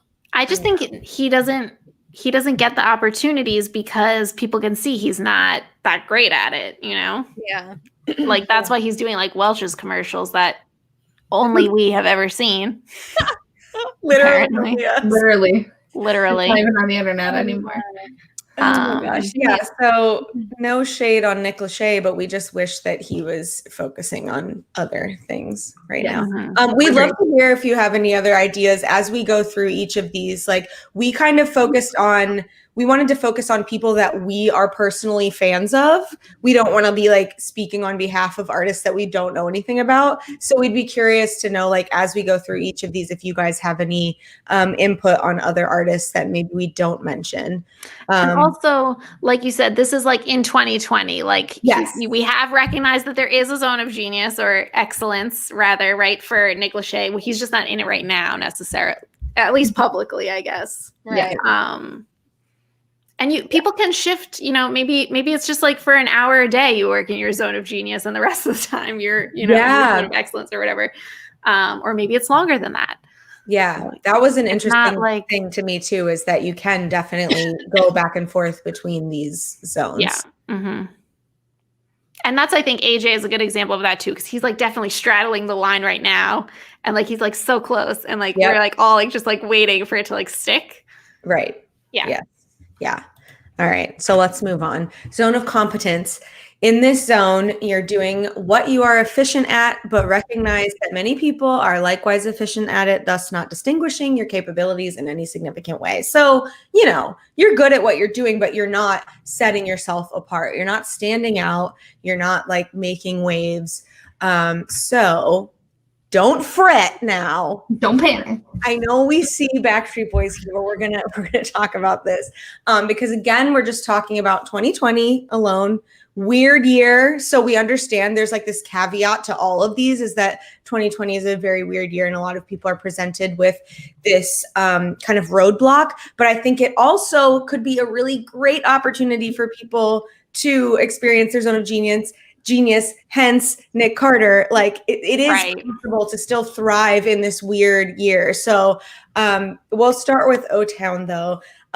This is one that actually, I'll give you a little teaser. I think at some point, Britt and I are going to do like a mini episode about them because we have a lot to say. We have a lot of ideas and we've really delved into like their marketing efforts and things. And we just feel like competence this year because, you know, I would say they're still doing their thing, but they're really not. I feel like most of them are just kind of taking a break. Dan has been the only one who has shown some effort for like still trying to thrive in his zone of genius or maybe excellence. I don't know, but he's actually like more closer to like being experimental and doing things that make him happy like Nick is. And we're questioning like, why are the other guys not doing this too? And why are they not taking advantage of all this like stuff that they could be doing virtually? Like there's been so many new opportunities presented this year. And we just feel like there's a lot of maybe missed opportunities for O-Town. But again, I won't get like super in depth. Yeah. For me, competence, like in this sense is like, you're doing it, you're surviving, like you show up and you do it. Like, like sort of like in the case of Backstreet Boys is like, they could probably be doing more as a group right now to like excel in the times, but they're just sort of like, they show up, they're competent, you know, they haven't like totally ghosted. but they, we know their potential. So that's why it's Right. Yeah. frustrating. Yes. And Trevor did do a movie, but I also I don't know that that's necessarily his zone of genius. So yeah, I think there's so much potential for them. We've seen them do some really, really amazing things together, and they've gotten so creative with some of their stuff too. And so that's why it shocked us that they weren't taking more of those opportunities during this weird year where there was a lot of opportunity to get creative. Instead, it seemed like everyone was taking a break.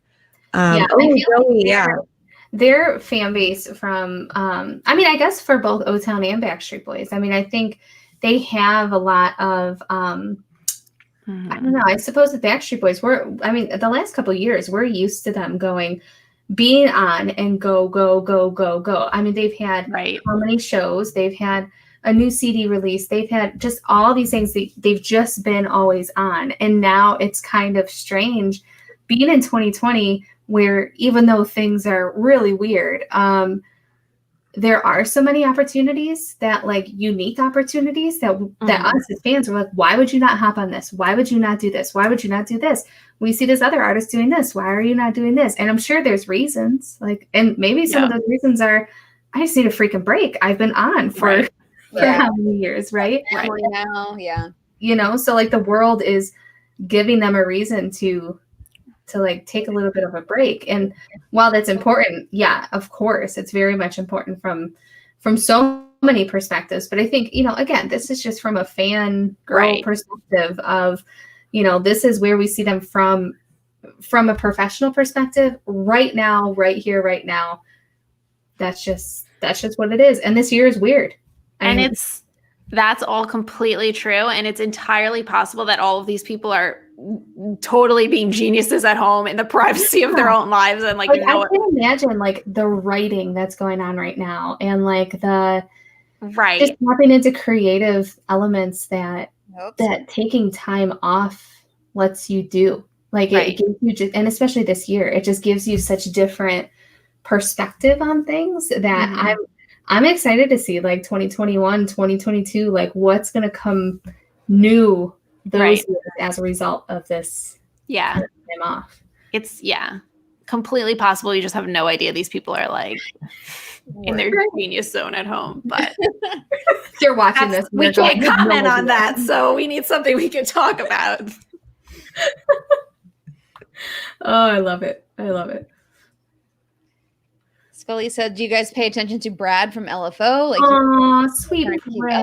I think that's that's definitely a unique instance. Yeah. The only attention that I've paid to that was from the pop, what was it? Pop 2K tour, or what were they calling it?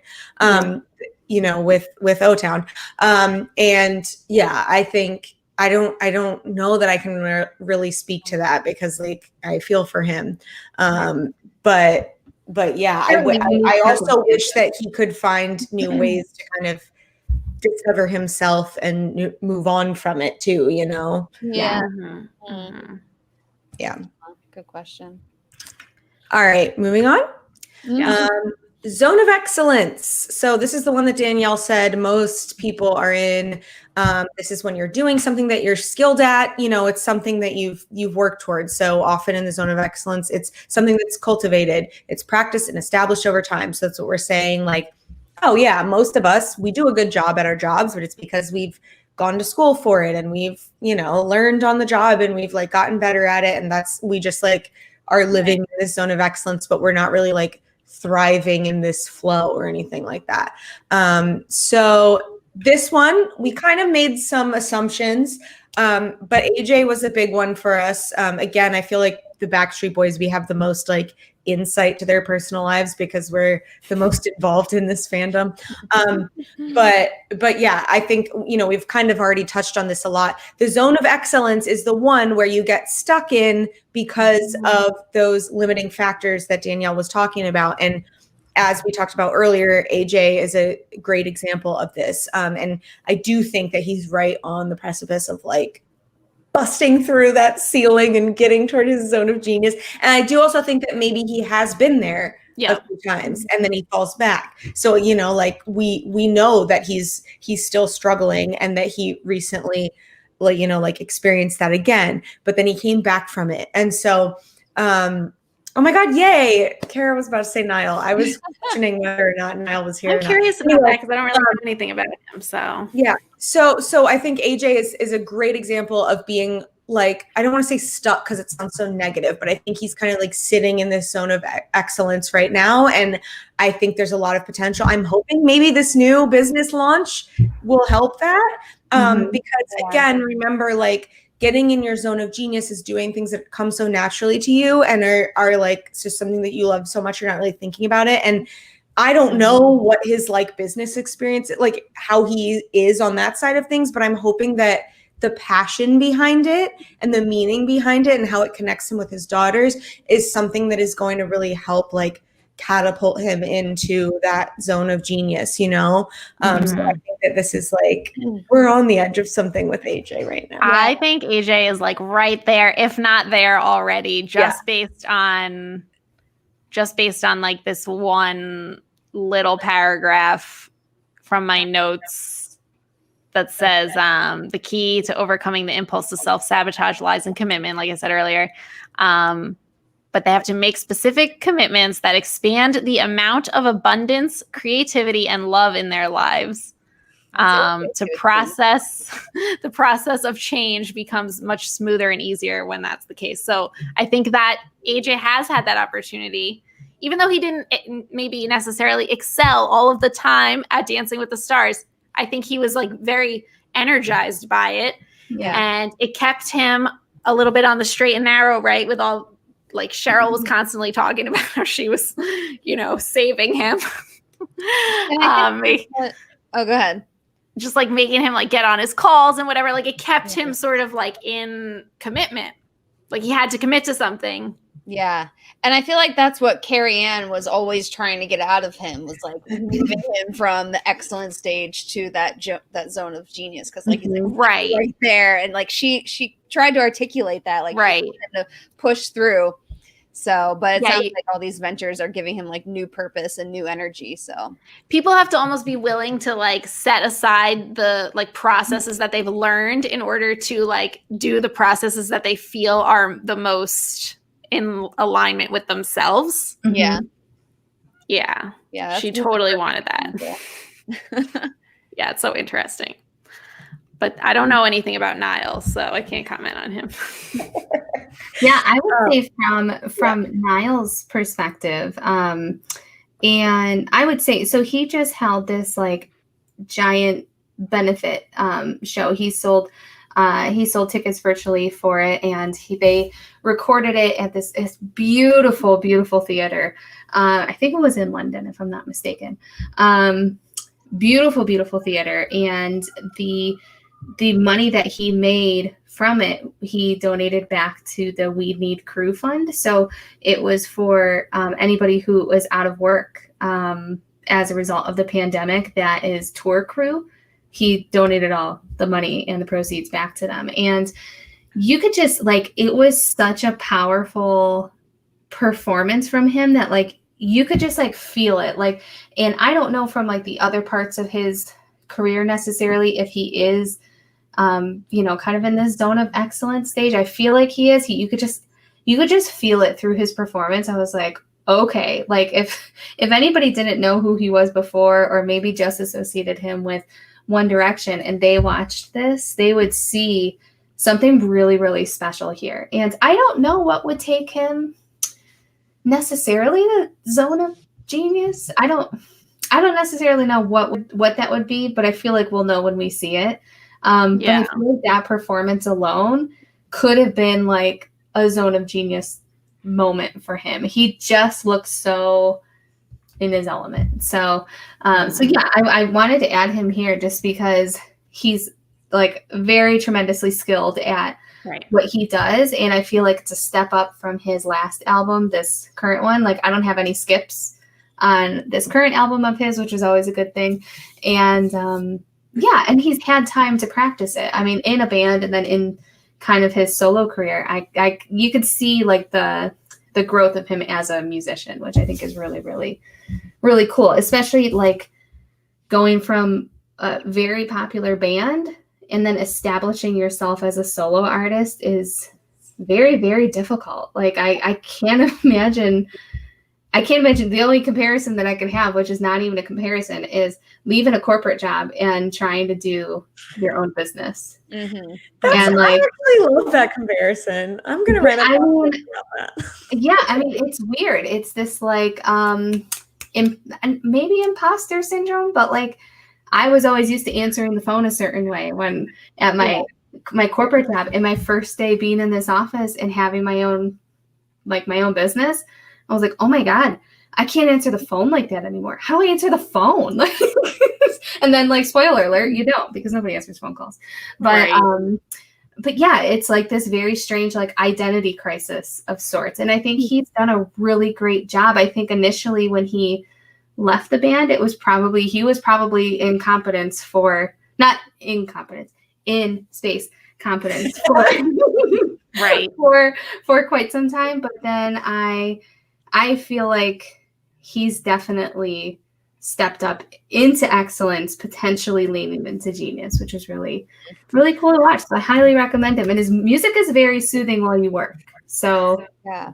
I'm going to check that out because I'm not really familiar with him. and he's Irish too. So when he talks, it makes me really happy. I saw him at Jingle Ball and he was really good. But I think what's interesting is about One Direction and when all of them started going solo is that each of them have kind of done pretty well, or at least Niall and Harry. Like Harry is kind of way ahead of them, but Niall is right there. And I feel like when you think about other groups where people have gone solo, it's always like there can only be one Beyonce, one Justin Timberlake, one Camila Cabello. Like One Direction is that one group where they all kind of like even Zayn like still had some success. Liam, I don't know too much about One Direction, but I feel like they've each had a lot of success individually, which is refreshing. Yeah, that's true.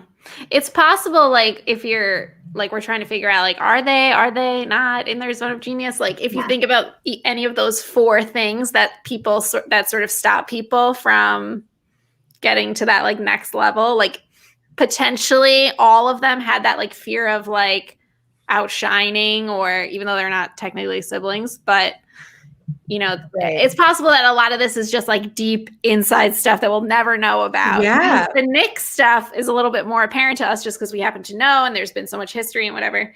Yeah. But it's interesting to think about those four fears or whatever that like keep people down, I guess. Yeah. Like, and I know that they did.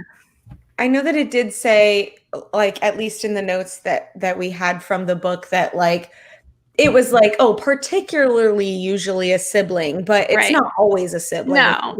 Anyone. So I do think that in this sort of scenario, when we're talking about boy bands going solo, like, of course, that's equivalent to a sibling almost, especially when you're someone like Backstreet Boys or One Direction or anybody that started super young and you grew up together. Like, they all call each other brothers. You know what I just realized? Do you remember when I remember sitting in my car waiting at the bus stop when I saw this, but I don't remember what it was on. It was a group interview of the Backstreet Boys, and Brian had mentioned he was pissed when Nick went and did his solo stuff initially, and he saw it as like they didn't speak for like a year. And I have to find this video, but they didn't speak for a year because Brian felt like Nick was trying to do his own thing and felt like he was too good to be a Backstreet Boy. And that was like, they never disbanded, but Nick did his solo stuff. So like, imagine being in a band with somebody who won't even talk to you. And I'm sure it was vice versa. I'm sure there were others. Go ahead. First of all, where do we unpack? First of all, I feel like Brian probably has some jealousy. Oh yeah, which we know, right, from all the screaming arguments, whatever. But I think that that's also really natural. Mhm. to have. So we can't really blame him for that. I think that's a really normal reaction, but I think that's definitely goes beyond that one instance. But Yeah, for sure. that's a story for another day. Yeah, we'll leave that there. If you Yeah. think about it, though, I mean, on the other side of that, before the Backstreet Boys were even a thing, Nick got chosen for the Mickey Mouse Club and Oh, right. decided to go and do the group thing. So That's there right. wouldn't be, I mean, Brian can't really be mad at him because who knows what they would be even without, if he didn't make that Right. choice. Like, he could have been Justin Timberlake because Justin Yeah. Timberlake was in the Mickey. Like, I always think about what would have happened if Nick Carter went the Mickey Mouse Club. Is that a new episode that we do? Maybe that's a mini episode of what would have happened if Oh my Nick was God. there. Oh my There are God, I don't so- even want to think about it. We have birthed so many story for another time tonight. So good. This is our content planning for. I'm waiting for Disney Plus to release that whole season on that whole Mickey Mouse Club season on there. Oh, Ooh. it's Yes. not already on there? It That's should a great be. idea. It should be on there. No, there's like it's like the old or like the original Mickey Mouse Club from like the 50s or something. Oh, ouch. Wait, there were some funny Brian stories on his episode that I don't think anybody else listened to except me, but he talked about some of his like things he used to do for work. They're pretty cute. Aw. I think He did I'm not gonna listen to mention it Long John now. Silver's. Oh my God. That's so funny. Oh my God. Let me see. So the other one that we had here was Usher. I obviously, according to my Spotify Wrapped, I'm a very big fan of Usher. He's like untouchable for me. He's always like my personal zone of genius. But I digress. But as far as zone of excellence for 2020, we had him here for a couple reasons. So he had a couple new songs come out. One of them specifically was a song that he wrote for his sons, and he had mentioned in an interview that the song is called "Cry," and in the music video he's actually crying. It's very, very touching.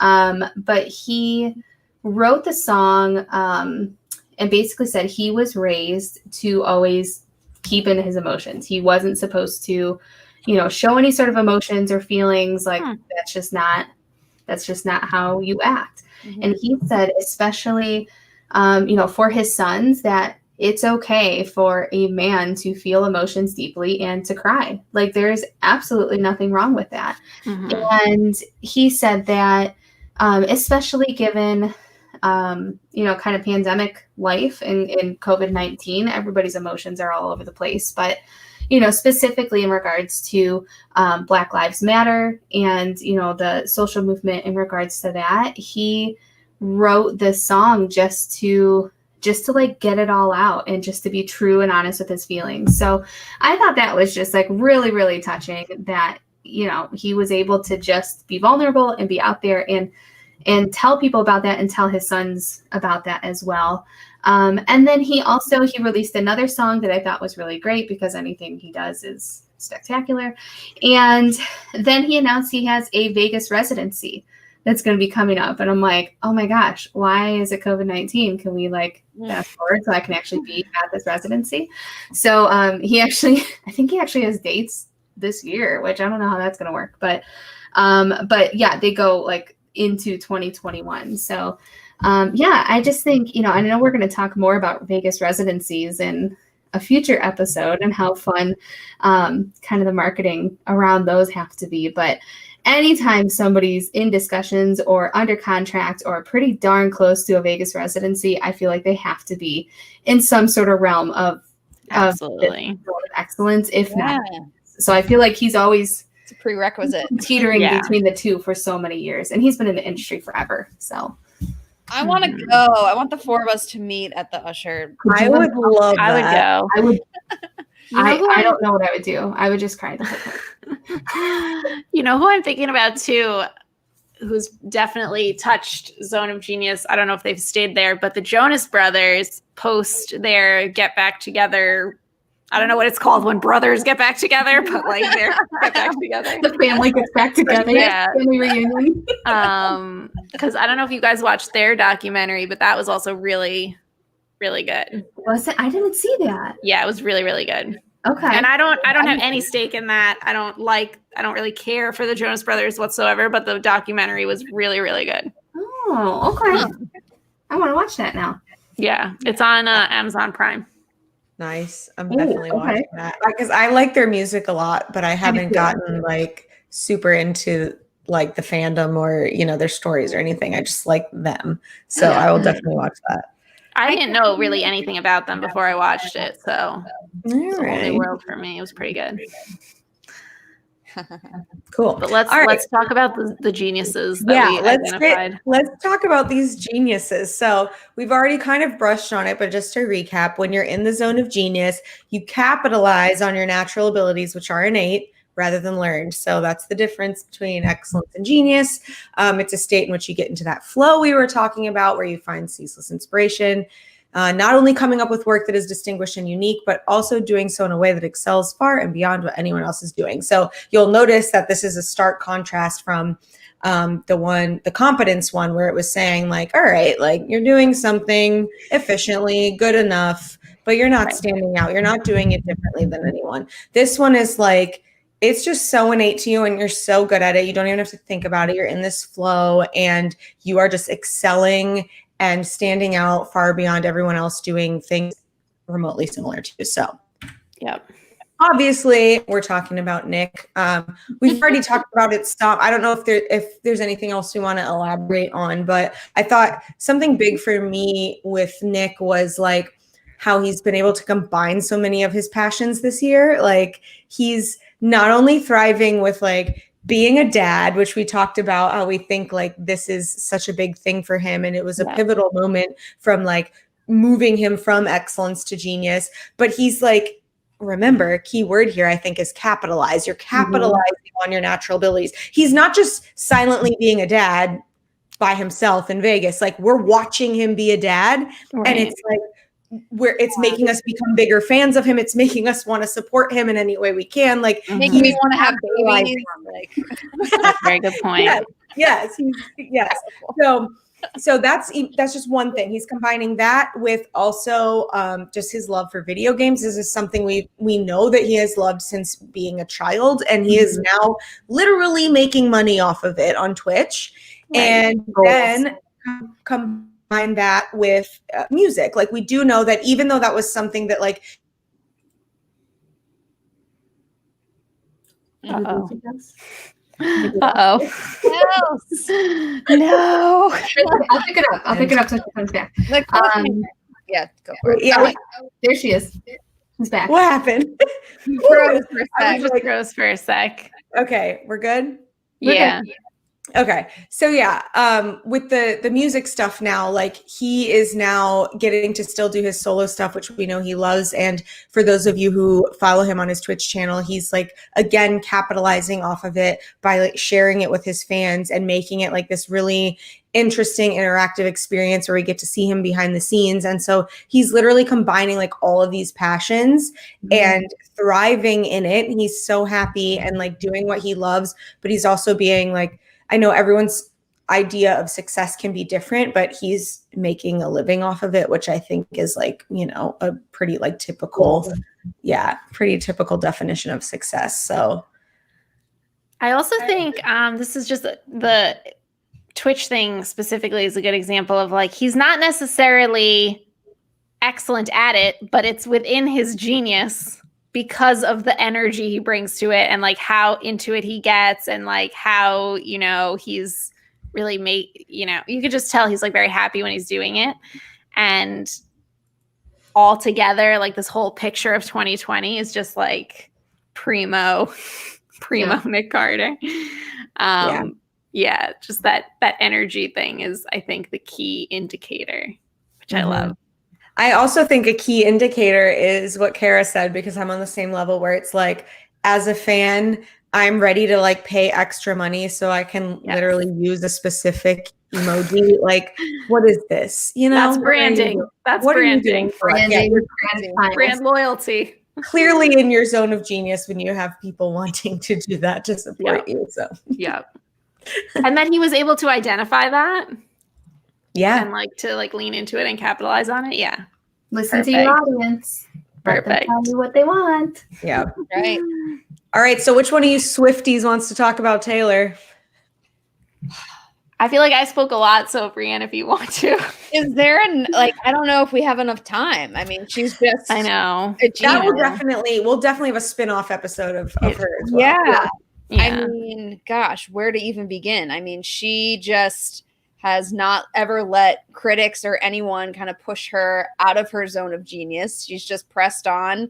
And I always joke, like, all that girl needed was a guitar and a pen, and she just blows us away with her lyrics. And she's really just like the steward of her own brand. Like, people look to her. Like, she doesn't even, like, she is totally in control. I don't know if you guys saw her what was it, long pond long pond studio sessions, but I was just in awe watching that. And like I mentioned, my Spotify Wrapped, she was my number one with Folklore, but watching that back, I actually put the subtitles on to like read the lyrics after she just explained like the meaning behind each of the songs and the inspiration. And I just like, I said to my husband, I was like, I just wanted to like give that album a hug afterward, because it was just like, it gave it so much more meaning. And what I thought was really interesting is with that album, she wasn't really writing in first person anymore. She was writing from this perspective of other people that she just imagined from reading books, watching movies. Like, she truly is a genius because she's not studies her craft, but she's always, just reading and taking in experiences and thinking about how she can write about it and apply it to what her zone of genius is, which is making music and writing. So she doesn't even need to just look inward. She can look outward and take anything going on in the world and write a hit song about it. So we can go on forever. Like Kara said, she's just a genius, period. Yeah. I do think Lover and Folklore specifically, because she was not under Big Machine anymore, she was able to sort of like express even more creativity on her own terms and her own schedule. And she knew that she would be in full ownership of it. I think that's probably pretty huge. So and Folklore, obviously, just like creativity up the wazoo. So I think that specifically is such a good example. I think one of the things and I'm not a Swiftie by any means, but one of the things just from an outsider's perspective that like I see bits and pieces of light just burned out, scared the crap out of me. I see bits and pieces of like stuff that you guys send me. I see stuff in the media. I see, just stuff here and there that's sent over to me. And from her perspective, I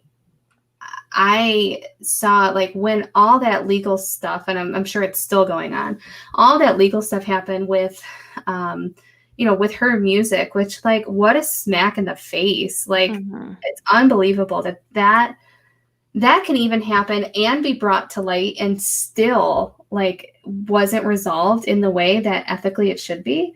But something like that would stop so many people in their tracks, like so many people who I think are not in the zone of genius. I feel like there's so many people that would be like, well, there goes my career. Like, gotta start over or not start again. Like, I feel like that would just stop so many people. But from watching from my perspective, like I said, I don't follow her terribly closely, but watching it just from the outside looking in, seeing that like she took something and was like, okay, well, I'm going to do it my own way then. So watch me still stay in this zone of genius and give my fans what they want. And also like, bye. Like, it was just, it's so cool to just watch somebody who is in their zone of genius and who embraces that and isn't going to let an outsider like that just completely burn that bridge for her. Yeah, I think for her, she's always just stood up for artists. Like, I think at the end of the day, she considers her work art. And she's always believed artists should be paid for what they put out there. And she's not only believed that for herself, but for other people, the way she's taken stands with Spotify and everything in years past. But what I also think is just crazy to see with her is that she now defies like boundaries within genres. Like first she was country, then she was pop. Now people are saying folklore is alternative. Like she just creates what she wants to create and what she knows she can do, and just in that moment because she's a genius and she doesn't need to be categorized to be one. So she's just ridiculous. I want her back. And like we said earlier, like when we were like, who should be on the Zone of Genius list? Like this was just like unanimous. Like there was no question. Like, oh, maybe she's just in Zone of Excellence. Like it was just like we just put it on the list and like didn't revisit it. It was like, duh. Yeah. Which is why we were like, who should talk about it? Because we didn't really plan it. Right. I feel like when we said all three of these names, it was like, okay, Nick, Taylor, and Harry. Yeah.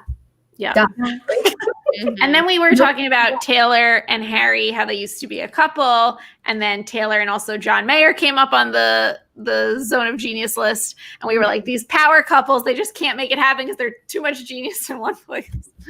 Bye, Celine. Bye, Celine. Thanks for joining. Appreciate it.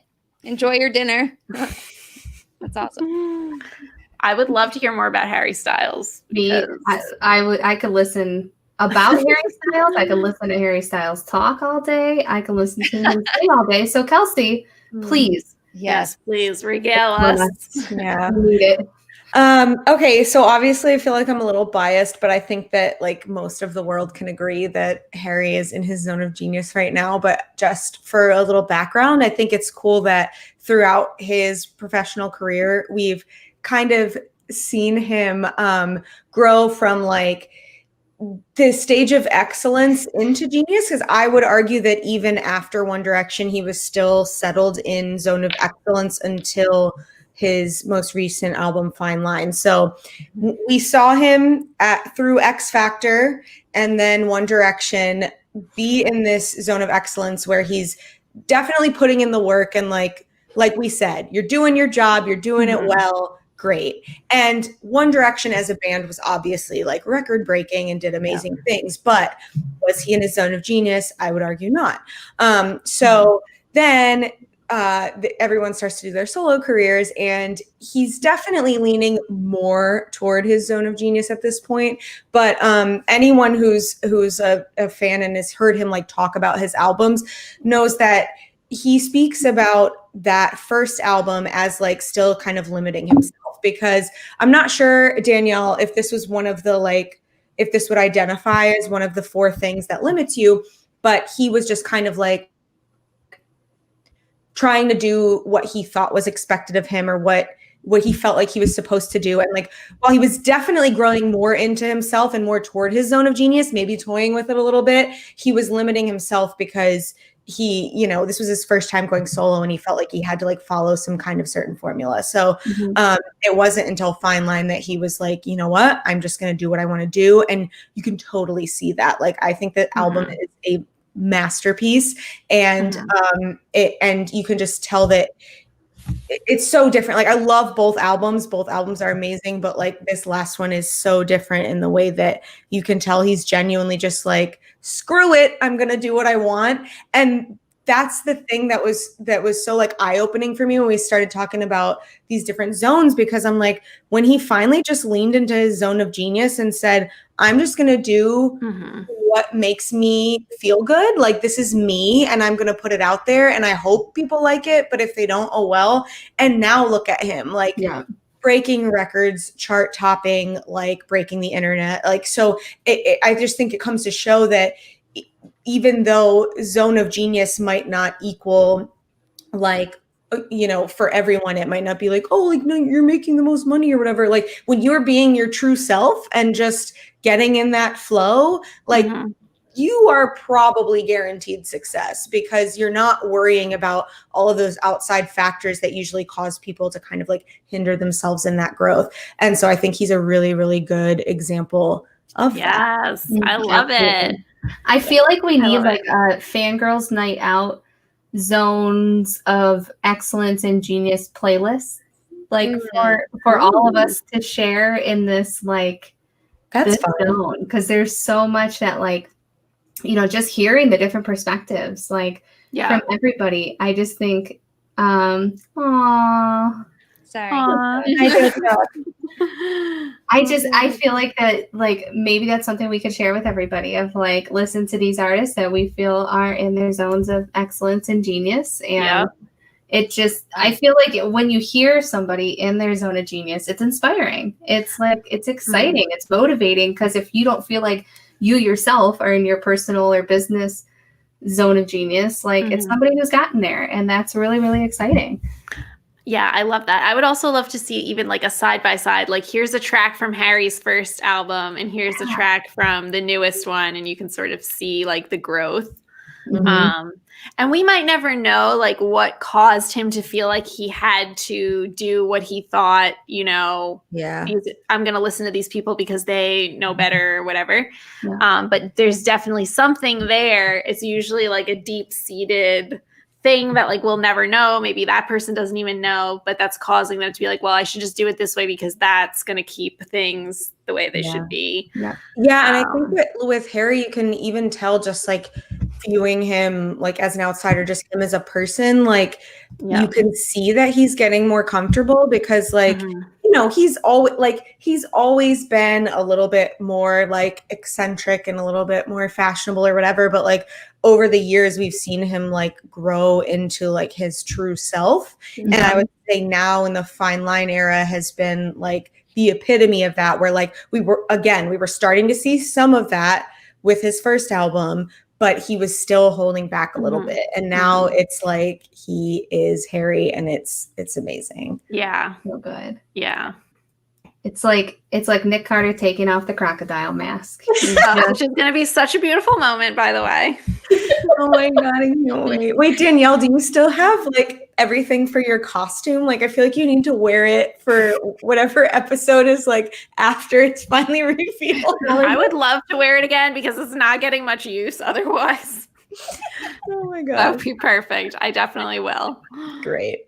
This is so good. I love that there's just so much to talk about with all this. And then, you know, like we said, like you can't help but relate it back to your own life and, you know, personal life and business life and your career and all these things, and just setting goals and things to strive for and all the good stuff. And then now we'll give you a really fun playlist to listen to while you do it. Yeah, that's a great idea. And the book is really enjoyable if anybody does want to learn more. Like I said, I audibled it, and I think I listened to it in a day. It was like very engaging, easy to get through. Yeah. And also, shameful plug, but Kelsey and I did a whole podcast episode about Harry Styles. I'll drop in a link in a second. But yeah, she just talks about how he brilliantly promoted his new album, some of the tricks he had up his sleeve that I didn't even know about because I'm not a big One Direction stan like she is.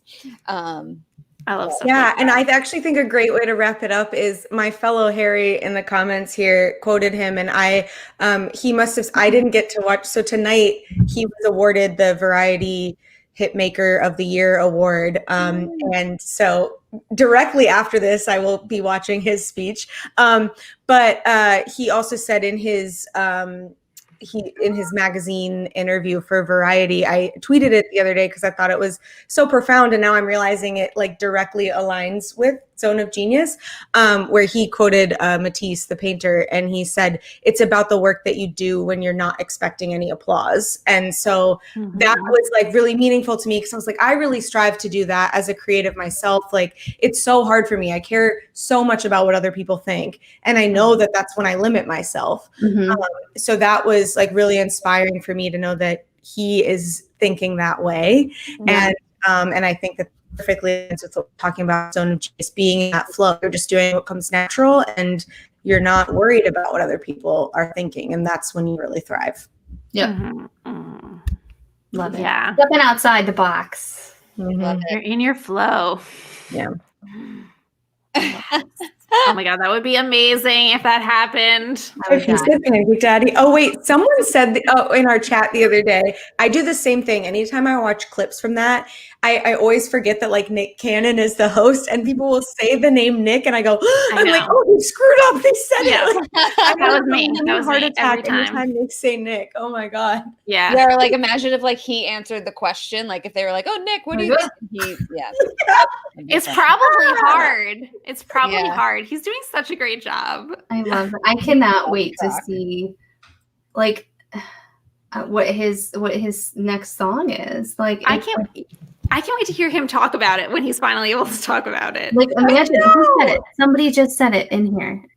Imagine his Elizabeth said, I wonder what his hair looks like under there. Like imagine his Oh my God. Can you Stop. imagine? And I'm he's gonna probably look like it a up. little bit sweaty. I'm gonna like Oh. slow-mo it. I thought about that last night because when Tori Kelly took her mask off, her hair was a little bit like, yeah, Oh, that's great. I love it. It's going to be a beautiful moment. This is gonna be great. I'm so. We love I mean, it. I think he broke Right. the rule by having that ugly seahorse tattoo.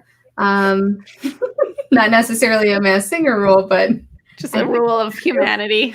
just I think he broke a No, rule. but having seriously, such a- I would feel like that's like, dude, that's it, to us. It's so obvious. Mm. So if I was like one of the PR people on the show, I'd be like, Nick. Well, there was no. that tweet where somebody was like, "Oh, I told the kids to be quiet, so because Nick Carter's on TV." Right. And the Yeah. Masked Singer social people responded like, "Oh, yeah, that's right," or something like Yeah. that. Right. They were, it almost seemed like they were confirming it, but yeah, I don't know. It's very strange. I'm confused. That show is very confusing. The show is very overwhelming. The first episode I really sat down to watch was the one with those birds, and I was like, "What is happening? Like, this is not okay." I can't do Jenny I McCarthy. was It's so like overwhelmed. Jenny McCarthy is one of the most obnoxious people on the planet for me. So that's just Mm. Yeah. she's a little tough. All right, you guys, we did 2 hours of. I mean, we had Karen. Karen was great. Karen was a was highlight, worth- honestly. That was worth it. We pulled that off last minute. She like Karen's had amazing. plans. She The made it power happen. of Twitter. What's up? Twitter. I said the power of Twitter. Twitter comes through again. It really does. So maybe we will need to reach for Howie next time. I mean, Oh. Karen is like right behind Howie as far as I mean, so neck and neck. we're Let's getting get there, both. girls. Why Yeah, limit let's get them ourselves? both together, and then he can tell her how he felt when he saw her clip and retweeted How- it. Yeah. Yes. I feel like Howie would take us to Zone of Genius level for Fangirl Night Howie Out. can take me anywhere he wants, and I will go. You know, Howie does follow me. He's the only Backstreet Boy who follows me. I don't think I knew that. You didn't know that? No. It's because I think I asked him did, to. and then I forgot, and now I'm happy again to know I it. asked them to. Is that Yeah, what- I asked him to. Honestly, I have no shame. Yeah, Dawn, don't you have it in with Howie in some way? Didn't you go to like one of his? I'm sure many of you did, like his private, like one-on-one. Oh, that's right. Yeah, I know. Or I had had the Howie hookup. those. I should have made chicken with Howie. What was my? I asked the Backstreet Boys for lots of things, but it's usually in my head and it's not appropriate. So Well, remember we were talking about going to Howie's like hotel, condo, whatever it is. yeah, the condos. his Yeah, grand opening. Go. We're Yeah. doing it. We're gonna We're make gonna up some It's fake not press- for like 4 years, right? probably, yeah. Like some sort. I'm ready. Sweet Howard. He'll already be on Fangirls Night Out at that from that. Yeah, point. then we'll just have an invitation to we'll it. get a personal invite. It's fine. I want to go to Howie's house and chill by his pool and like be friends with his wife. I'll babysit the kid. I mean, the kids are probably old enough to watch themselves, The but kids will laugh at us. It's I'm fine. telling you. Well, that's also an option when we all meet in person. We could do like a Disney, like Land of the Boy Bands, Orlando. I'm so down for that. listen, whenever I can go anywhere, I'm going. I don't care where it is, how much it costs, how long I have to be gone. I don't care. Just send me Agreed. the itinerary. Deal. I'm going, Same. Yeah. and I want to eat a lot of French toast. Loans. Brit's ready to spend. I'm ready. Yeah, I'm ready. We might go to Canada. We might take a. Who knows? Oh yeah, A Canada. luxury Winnebago. Yeah. The Yeah. luxury, yeah, the Cabana, luxury whatever it's trailer. called.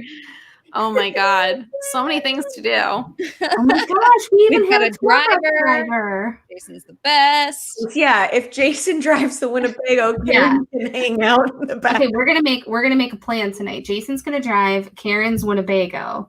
We'll all go from Canada. Winnebago to Canada so she can get her trip. Then we'll I go want to to see Vegas. Northern Lights are on my bucket list. So Okay, that would be great. perfect.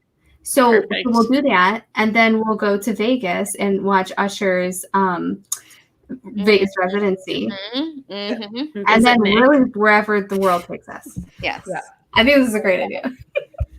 Oh my Megan god. said only Nick. What do you mean only Yeah, Nick? what is this only? That's pretty amazing.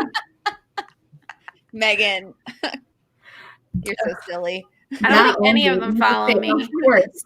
None Nick. of them follow me. You have to straight up ask them. You got to follow from the crock. Oh my god, yes. Oh, Jason Oh, gets it. Christine, that's a One Direction. I want someone to follow me. Me too. I follow you. Currently, I follow you. I follow you. Doesn't that sorry, let me be specific. A Backstreet Boy. Just have to ask. But you know what? Currently, there's 2 really random replies on my comment on Nick's most recent photo. So people are, trying to use me to get to Right. him. So that must mean something.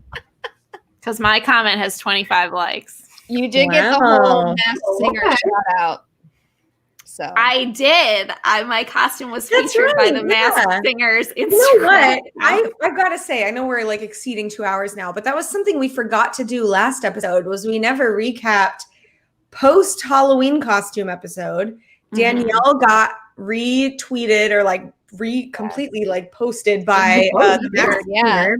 And then Kevin responded to and acknowledged my costume on a couple threads because I was being Yes. obnoxious and posted it a couple times. He's like, I got it. I got it. I Like got both it. of I them got it. responded. Yes, it was very great. That I was got it. my I got only it. goal was I just wanted him to see it. So yeah, we forgot to acknowledge that on the last episode. I think we need to do really quick. I think we need to do a episode in dedication to Howie because he'll definitely notice it, yeah. and then that'll help with our campaign. And there's a lot to say about Howie. There really is. Sweet. Solid We're number gonna 2. Yeah, we'll do another mini like we did for Kevin. Yeah, Howie needs some love. Yeah. They still haven't posted a solo Howie photo for those following Can along. that be our campaign? It'll be the one where we like called for justice for Howie because like Yes. it's about justice. Mm-hmm. Wait, Well, hold on. you know what? I feel from a marketing perspective, they could really be leaning into this Howie thing more than they are, and they're not utilizing him, as always, underutilized. Correct. I meant to tell you guys today. I was listening to my radio show and I forgot what group they were talking about. It was an older group, like a boomer group. I forgot what it was exactly, but they were talking about how the group started, and the guy who started it, he was kind of like in the background, and the girl, the radio host, said that he was kind of like the Howie of that group and just like in the background. Oh I know. I meant to tell you guys. You should have sent him a link and be like, have you listened to Shat? But you know what? I think Howie really actually enjoys his place. Yeah. Where he is like reaping all of the same benefits, but is totally floating under the radar, and he's just Yeah. like, this is But- fine. Putting in the most work for the black and blue anniversary. Yeah. That he really did pull it out. Yeah. Moment of silence The for Howie. coordination. Yeah. Oh, yeah. Can we have that moment of silence? Moment of silence for Howie, guys.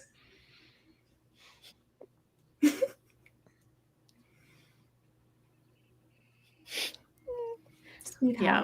So pure. So pure. Here. So Well, we didn't have wholesome. any moments of silence until then. So thank you, Elizabeth. Yeah, that's very meaningful. Thank you for keeping us in check. It's important to do those. Oh my god. All right. Well, more to come. Free Howie. I hope everyone learned something here tonight. That's valuable. Yes. Oh my God, free Howie. Thank Oh, you no. for the insights about the Zone of Genius. I need to Yes, thank you, Danielle. Yes. Oh, you're welcome. I hope I did this topic justice. I know we did take a lot of time, but it still wasn't enough to, to really. I mean, if all of my professors in college wore Backstreet Boys onesies, I might have paid attention more. Same. Man, true. Or if all of your teachers were looking like Daddy Kev, because remember we discussed That's right. That's No, I would be Yeah. very, I would definitely be eating lunch on the quad with Kevin. I would be very Professor distracted. Richardson. And then we do like a mushroom analysis in the field or something. I would be so distracted that, would need extra help. Extra help is right.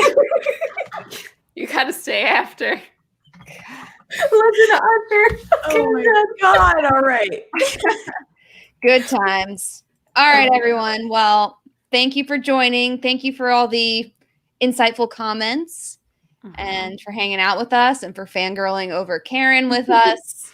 We have a blast doing the show, and it's all because of you guys. Thank you for indulging in our love of the Backstreet Boys. See, And Barbara gets it. She said she'd stay after class too. Thank you, Barbara. Of course. Thank you very much. Barbara always gets extra it. credit. Barbara always gets it. Oh, I just love it. All right, you guys. That's it. All right. Hey, cheers. Cheers. Cheers. Class. My glass is empty, but cheers. Nothing's forever in this crazy world except fangirling. True. Bye, Cheers, guys. friends. Thank you. Bye. Bye.